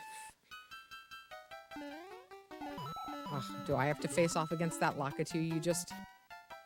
No. Nope. Oh, no! I won't hit press. Luigi, game over. What? I think the start button might be borked. Is it one of the other buttons? No. Oh, wait. I pressed start. Oh. Why did that work? Oh, I guess you get to decide. Oh, peas. Peas are lovely. Yeah, peas are really easy actually. Like you just easy peasy. Yeah, that must be why it's called that. If you plant them at the right time and you set the trellises up in advance, peas are a cinch. They'll climb all on their own. They don't need to be staked. They have tiny little tendrils, and they'll climb no problem. You could even just give them a stick to climb on. They don't need like a ladder like a tomato does. They will happily climb up anything and do it all by themselves, and then support their own weight. No problem. The challenge with peas is to plant them at exactly the right time so that you get the maximum yield from them, and also to plant enough. I find that no matter how many peas I plant, I always wish I had planted some more. Yeah. Especially because they are if you have a little kid around, they are a signature snacking vegetable, legume. Yeah. You're just gonna want to gobble them up every time you're out there. You go out there and you just eat some peas. Oh. Really? You just eat them like right there? Treat. Oh, nice. Have you ever had peas that weren't boiled from a can? Oh, fresh peas. Yeah. Delish. Sounds great. Sounds great. Yeah, you're gonna be here for this summer. How fun! The spring and summer, we're gonna have great veg. Sounds good. You want to do you want to talk about the good news this week? Oh yeah. So something really bad happened a while back. My cat disappeared. He's been missing for 2 months, and I thought he died. I was really depressed about it back in November when it happened, and I've been like kind of like numb to it. But like my cat had a microchipped, and two nice old ladies found him, and he's safe and sound. He's all thin and bony. It's really sad, but he's alive and he's doing well. He made it. Yeah, our boy made it. I was so worried about him. Yeah. Well, we really tried to keep hope alive for him, and you know, things had faded a bit. The light had faded, but we were still hoping we'd see our friend again. And sure enough, he was still out there waiting to be found. Yeah, he was miles away. Yeah, he made it pretty far. He was completely lost. You know, I've heard, I read a lot about runaway cats after this happened, and I've heard that even just getting into a fight with another animal can disorient them so much that they can get lost. Maybe, so you know, he could have gotten into it with another cat, or you know, we live not too far from a state park. He might have gotten chased by some creature. Yeah. And then he was scared and he didn't know where to go. He got lost. Yeah, and has been wandering around for this long. Unbelievable. Yeah, like I don't know what he's been doing to survive. He probably just found a way to keep warm at night, right? Like he found a car to sleep on or something. I mean, luckily, it hasn't been that cold in Philly this year. This has been a very warm winter. And, you know, there weren't many nights where I was like, oh, I don't know if he can make it through a night like this, you know? Yeah. He had, you know, there were factors on his side, but, yeah, we sure are happy he made it. Yeah, and, my worst fear was that he had died, but my second worst fear was that he would need serious medical attention. Oh man. And he had nothing on his skin. No, he doesn't seem to be ill at all. The vet said that he didn't seem emaciated, but you know, he's not interested in going outside right now. He's done. Yeah. Yeah, he's had it. He's interested in eating and sleeping. Yeah, he's got to recover. Yeah. This cat goes outside all the time, but he's never been away for more than 2 days. Yeah. Yay. Yeah, I'm really lucky that Mecha came back. Yeah. Snowstorm this weekend? Really? Well, lucky boy. Yeah. Oh, Yeah, I just went all the way back. I watched a video back when I was first looking for him. I watched a video about someone whose cat disappeared for like this exact amount of time, like 52 days, something like that. That's when the cat restarts. It's, the programming resets. Yeah. And the cat comes back to its original location. Yeah, maybe. Or maybe like the cat's certificate was refreshed on January 1st and it started like targeting you again.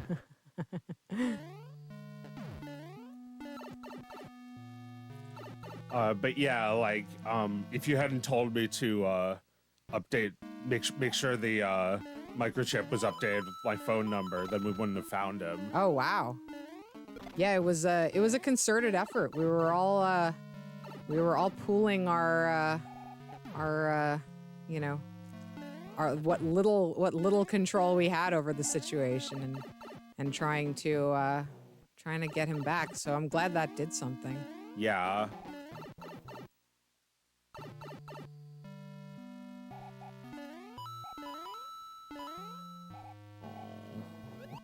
Yeah, I'm very sad to see him all skinny, but he's hungry, so that's good. Yeah, he's gonna eat. I don't want to feed him too fast or he'll vomit. Right. You gotta refeed them slow.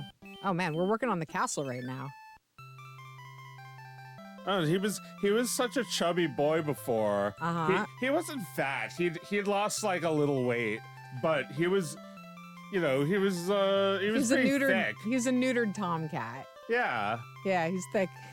but like he lost all of that, and he like he's like dark, so like he kind of looks the same. But like when you pet him, you feel how bony he is. He's like a slim little feral cat now. Yeah, he's been living on his own for a long time. Yeah. Oh my God, like, you know, I was so worried about him, and now I'm so sad that he's back, and I'm just thinking about how long he's really been gone. Well, yeah, I was reading a book with my son this week about how there's a character who, you know, he's stuck in this is Holes. He's stuck in a desert campground, camp prison with these other kids, and one of the kids runs off, and the adults don't care that he's gone, and they're like, he'll die out there, whatever, we don't care. And he's wondering if his friend is still alive, and he's like, it's a horrible thought that he's not alive, but it's an even more horrible thought that he's out there, wondering if anyone is looking for him. What the? I couldn't move at all. Because he shook the ground. No! I almost got him, man. Yeah, Stanley Yelnats, that's right. But yeah, like I was thinking about Mecha when I read that. Like if he's dead, then, you know, he's dead. But if he's alive, then he needs us to be thinking about him. He needs us to be hoping that he'll come back. And Zero, yes. Zero's the little kid who's lost out in the desert. I don't know what happens yet. We're still reading it. Well, I had a feeling that Mecha was still alive. I thought he might, because he knows what he's doing outside usually. It's just that this time he got lost. Yeah. No, I've never read Holes. I was a big Wayside School fan when I was a kid. Oh my God, so good. Love Louis Sakar. Think you can get him with a little Mario? I guess so. That ship is not too brutal. No, oh. Yeah, see, he does that to me. Oh, that too. hard. Yeah. Hard. Oh, that hard. All right, we're gonna get this guy. That warship is not that bad. Yeah. But I don't have anything. I guess I have You a Tanuki have that. suit. All right, let's go Tanuki. Tanuki Luigi just looks like Mario, identical. How do I freeze? You hold down and press B.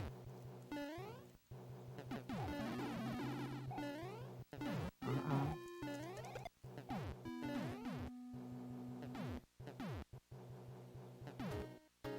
on.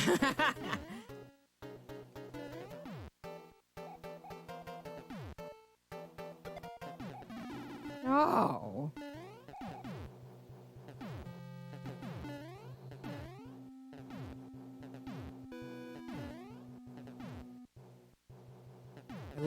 I love the idea of like this kooky warship that's just shooting bullets in every direction. No. Ugh. I don't think I can do this without a mushroom. Maybe there's a mushroom next to the pipe. Come on. Come on, man. I need my shroom. It's up to you, Luigi. Ah! Like, there's no way to... How do you avoid that? I don't know. I guess let's just like get a mushroom somehow. Yeah, I gotta get a mushroom. Oh, no! I don't have anything. There's no mushroom in there, right? I don't think so. No, I wanted to go to the pipe. Fun.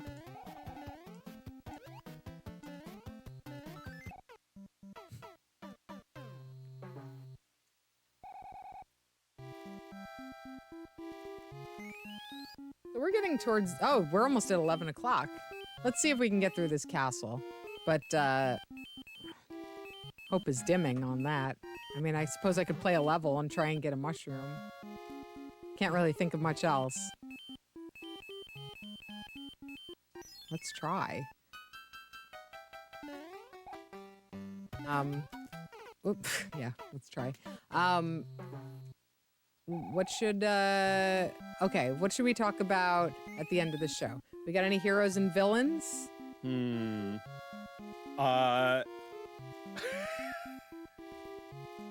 Oh, yeah, I wanted to talk about how, you were saying this year we're going to be really focused, right? Yes. Think 2024. Let's get this done.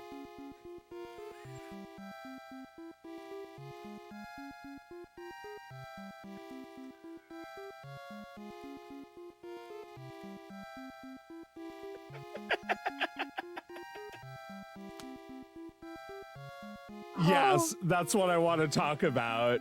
We're gonna be like the cake farts lady this year. Yes. We're gonna get this done. Oh my God. Well, yeah, like I was thinking about like, some things I had to do. I was like, all right, let's get this over with. But no, let's get this done. Let's get this done. Enthusiastically. Oh my God, Like okay. the cake farts woman. Like the cake farts woman, because here's the thing. Without knowing anything about her, I'm gonna take a wild guess here and say that cake farts is not her thing. Right? What? You think the woman who made cake farts likes that more than the people watching it? I think that she likes it a lot. I think she likes it the most. You think she likes it the most? See, because my perception, when she says, let's get this done, that to me says, I don't have any problem with this kind of thing. It's a living, you know? Like, she's basically like a piece of furniture from the Flintstones making that video. But you think she liked it. Look, I haven't seen it in a long time. I don't know. Was the cake farts lady into it, guys? She says, you know what I like the most? Cake farts. Oh my God, you're right. She says, I like it the most. Yes. Right. Okay, if we're gonna talk ancient weird porno on the internet, what was the one with the lady in the bathtub who like squirted what was that one called? Tub girl. Tub girl. Yeah. I don't remember anything about that. I only ever saw like a still image of that one. Right. That I have not inspected that one as closely as I've inspected Goatsy. I have inspected Goatsy quite thoroughly too. That's not porn though. Right? Yeah, it's like so blurry that it doesn't even look like what it is. Well, it's just an experiment, right? It's seeing what the human body is capable of. Yeah. I've never seen Two Girls, One Cup either. No, I could not do that. Yeah. Yeah, that was. Welcome to the stream, Sabropus. They joined just as we started talking about cake farts. Yeah. And Lemon Party. Okay, Lemon Party is a bunch of old people fucking. Yeah. That I only saw a still image of too. Look, I was a child when a lot of this stuff came onto the internet. It's very fucked up that I saw it.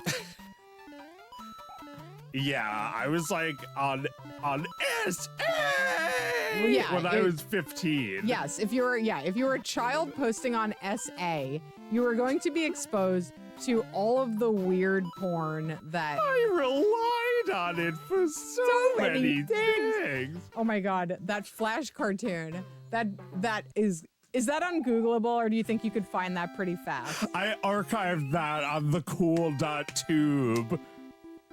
Go to the cool.tube If and you wanna look watch up that. and look up JJ Cool J is bad. It's an ancient like furry animation by Schmorky with these like IRC chat room people. Yeah, it's an IRC chat log, but he's doing their voices, and it's a guy named JJ Cool J who was unbearably annoying. And I can't believe I'm banned.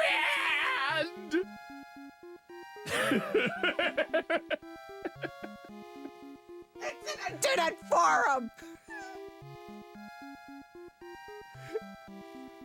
It's important to me. Oh man, being banned from SA, I feel like, oh my god, nobody is ever going to collect this history anywhere, right? Except you. There's nobody collecting the history of SA, but it was literally the fucking primordial soup of the internet at some point. Yeah. Yeah, it's like deep and dark, like in the past. Would you It's say murked.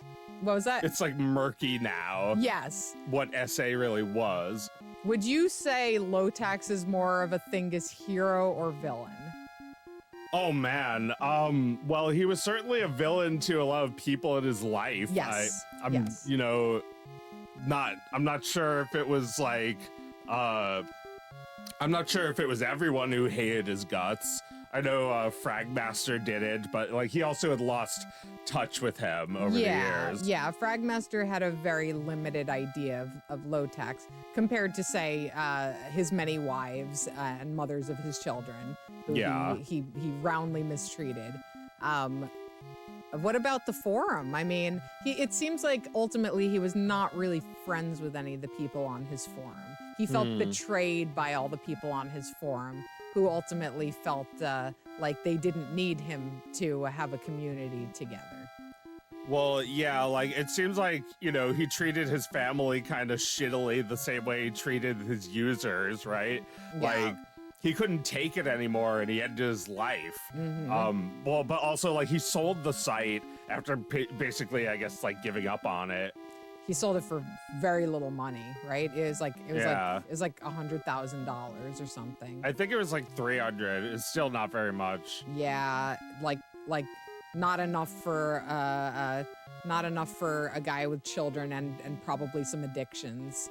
You know, for decades of his life, he sold it for, you know, I don't know, a year or two's worth of misery.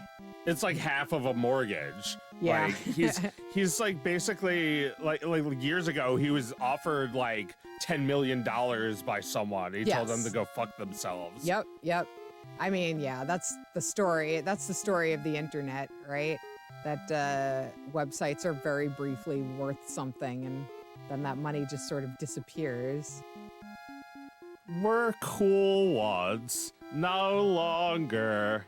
They were cool ones. These websites, like Twitter, was cool once. No. Even Facebook was Was cool cool once. And Tumblr was cool once. No longer Is cool now. that they're cool ones. Like Napster and Kazaa were cool ones. And MySpace And Homestar. Friendster. And the Fediverse, like Mastodon, was cool ones. No longer. Even Blue Sky was cool once. Not really. No longer. Twitter in 2000, not 7 or something. What else was cool once? Folks, what was cool once? Was Mickey Mouse ever cool? No. Not for even a minute. In 100 years was Mickey Mouse cool. Sonic the Hedgehog was was cool cool once, no longer. No cool longer. now. Mario was never cool, but he is does relevant. Yes, Mickey and Mario, never cool. Never cool. Always relevant. Yeah, Sonic, not relevant, just cool ones.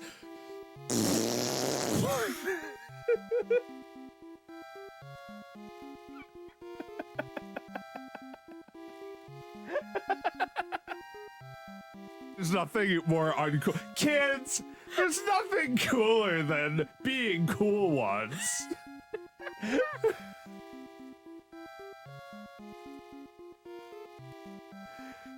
Was cool once. No longer are cool now. Oh, all right. Netflix was cool once. No longer. You can't share. No more Netflix for your friends. Share or passwords or was cool siblings. once. or roommates. Well, they can still watch, but not your distant great aunt. You have to live in the same house as someone else.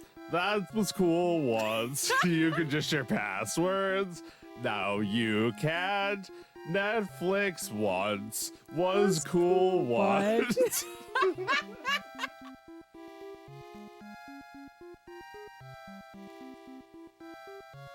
Things were cool once. That's just the story. It just keeps happening over and over. Like there's a part in The Social Network where Justin Timberlake says, you know, make sure it's cool. Ads aren't cool. And then, you know, eventually they do They put do a ads. smash cut to ads.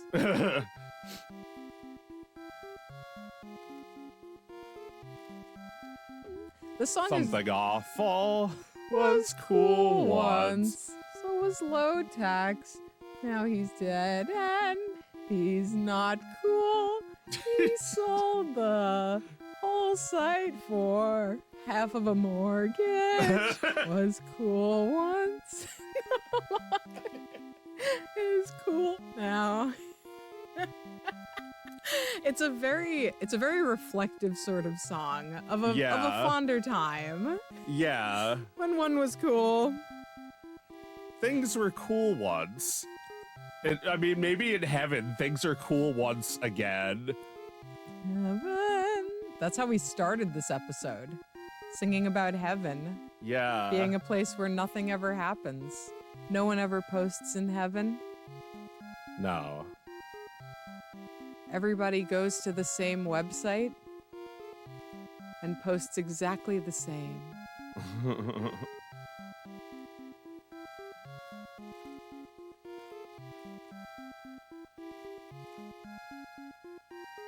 Nothing ever happens.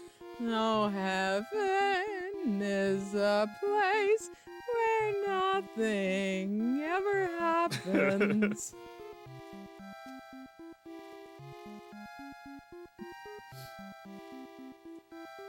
All right, we got any last minute heroes and villains for the night? Let's see. Did I write one down? Well, you asked if Lotax was a hero or a villain. Yeah, let's get to the bottom of this. Well, look, I mentioned Lotax more than once on this stream. I did a little impression of him before, throwing the blanket off of the cape off of his body. Yeah, you And- quoted Doomhouse, a classic film. A classic film. I think, Lotax is a true artist in his time. He understood something about internet and the culture around it that very few people understood as keenly as he did. And he attracted people who also understood it. And from the people he curated on that website grew a culture of internet humor that would pervade even today. You still see shadows of the thing that he brought us. So, I object to the idea that because he was a terrible person, he does not deserve any of the credit for that. He certainly does. Yeah. I don't know if that makes him a Thingus hero, though. I mean, I think it might because we carry that with us. These like quotes from his like stupid fucking movie. It's true. Doom house. And we did. I think we did think Something Awful was cool once. Yeah. Something awful was cool once, no longer. Go there. $10. My You reg get it? date. Stupid newbie. I got soft banned for 10 days. I'm banned, but I'll be posting again soon. Negative this post mean- found. I can't re-register. That is correct, Jazzy.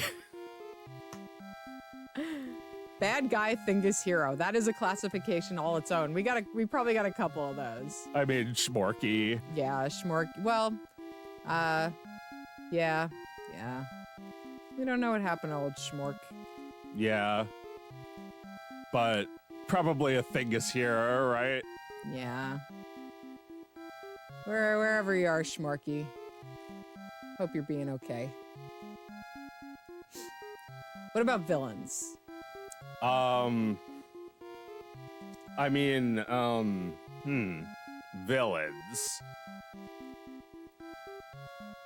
Let's try not to make it John Lasseter once again. Why, did he do something else? No, just thinking about how he sucks. Well, what about Bill Gates? Is he a villain? Yeah, Bill Gates is a villain for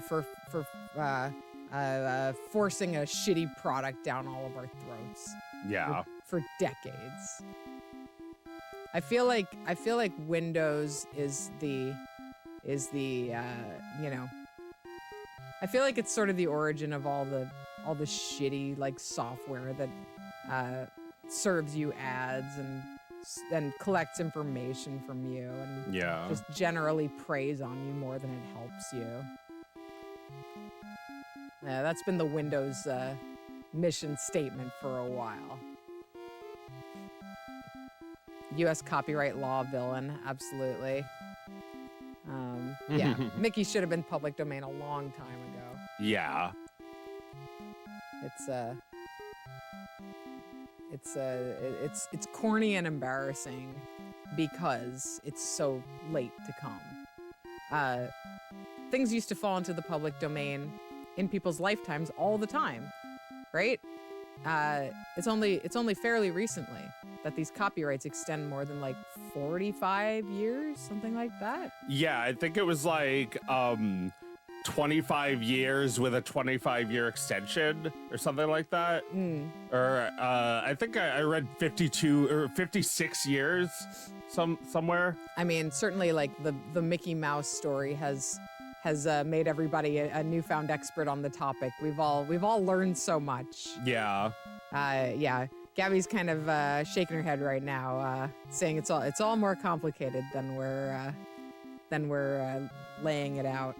But I mean, it is pretty monstrous to hold on to things that long, things that have diffused into our culture for so long, and the people are so dead. The people involved are so dead. Yeah. What about Albiworks? Is he a Thingus hero? Absolutely. He's fucking weird. For one thing, he created Mickey Mouse. I mean, we can all acknowledge that. Yeah. He pretty much single-handedly animated Plain Crazy in a lot of those early Mickey Mouse cartoons. And after Disney, he continued on to make some of the weirdest fucking cartoons I've ever seen. Yeah. In fact, I was just talking about Pincushion Land today. While we were watching Samus get her ass kicked, I was thinking about Pincushion Man and Balloon Land, and that's an Iworks creation. Very strange one. Do you remember that one? Oh man, I think this one would come zooming back to you if you ever saw it. It's a real weird. It's a land of balloons. Should I look it up? Balloon. Yeah, take a look. I'm the Pincushion Man, and it's just a spiky little man who's creeping around. He looks like the Grinch kind of. He's got Dr. Seussy looking fingers, and he's full of pins, and he pulls them out of his body and throws them at balloons and pops them. This does not look familiar to me. Oh no, it was definitely on one of our VHSs that our mom got at a bargain bin. Well, I like it already. Yeah, it's great. This is cool.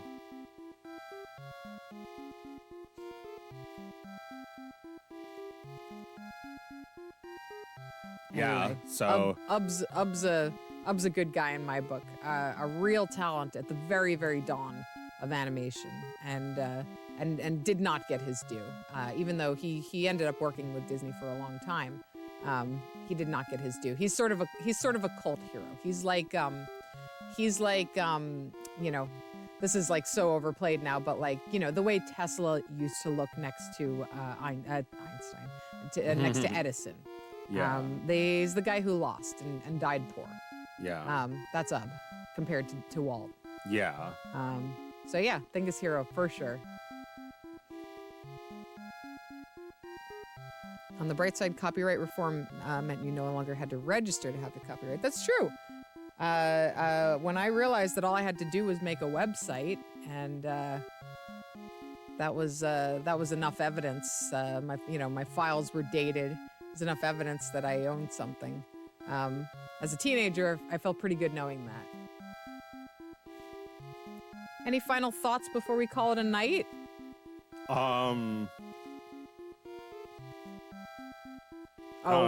We can't go out on nothing. I mean, aside from all the great material we've spat out in the last 10 minutes, I feel like there must be another hero.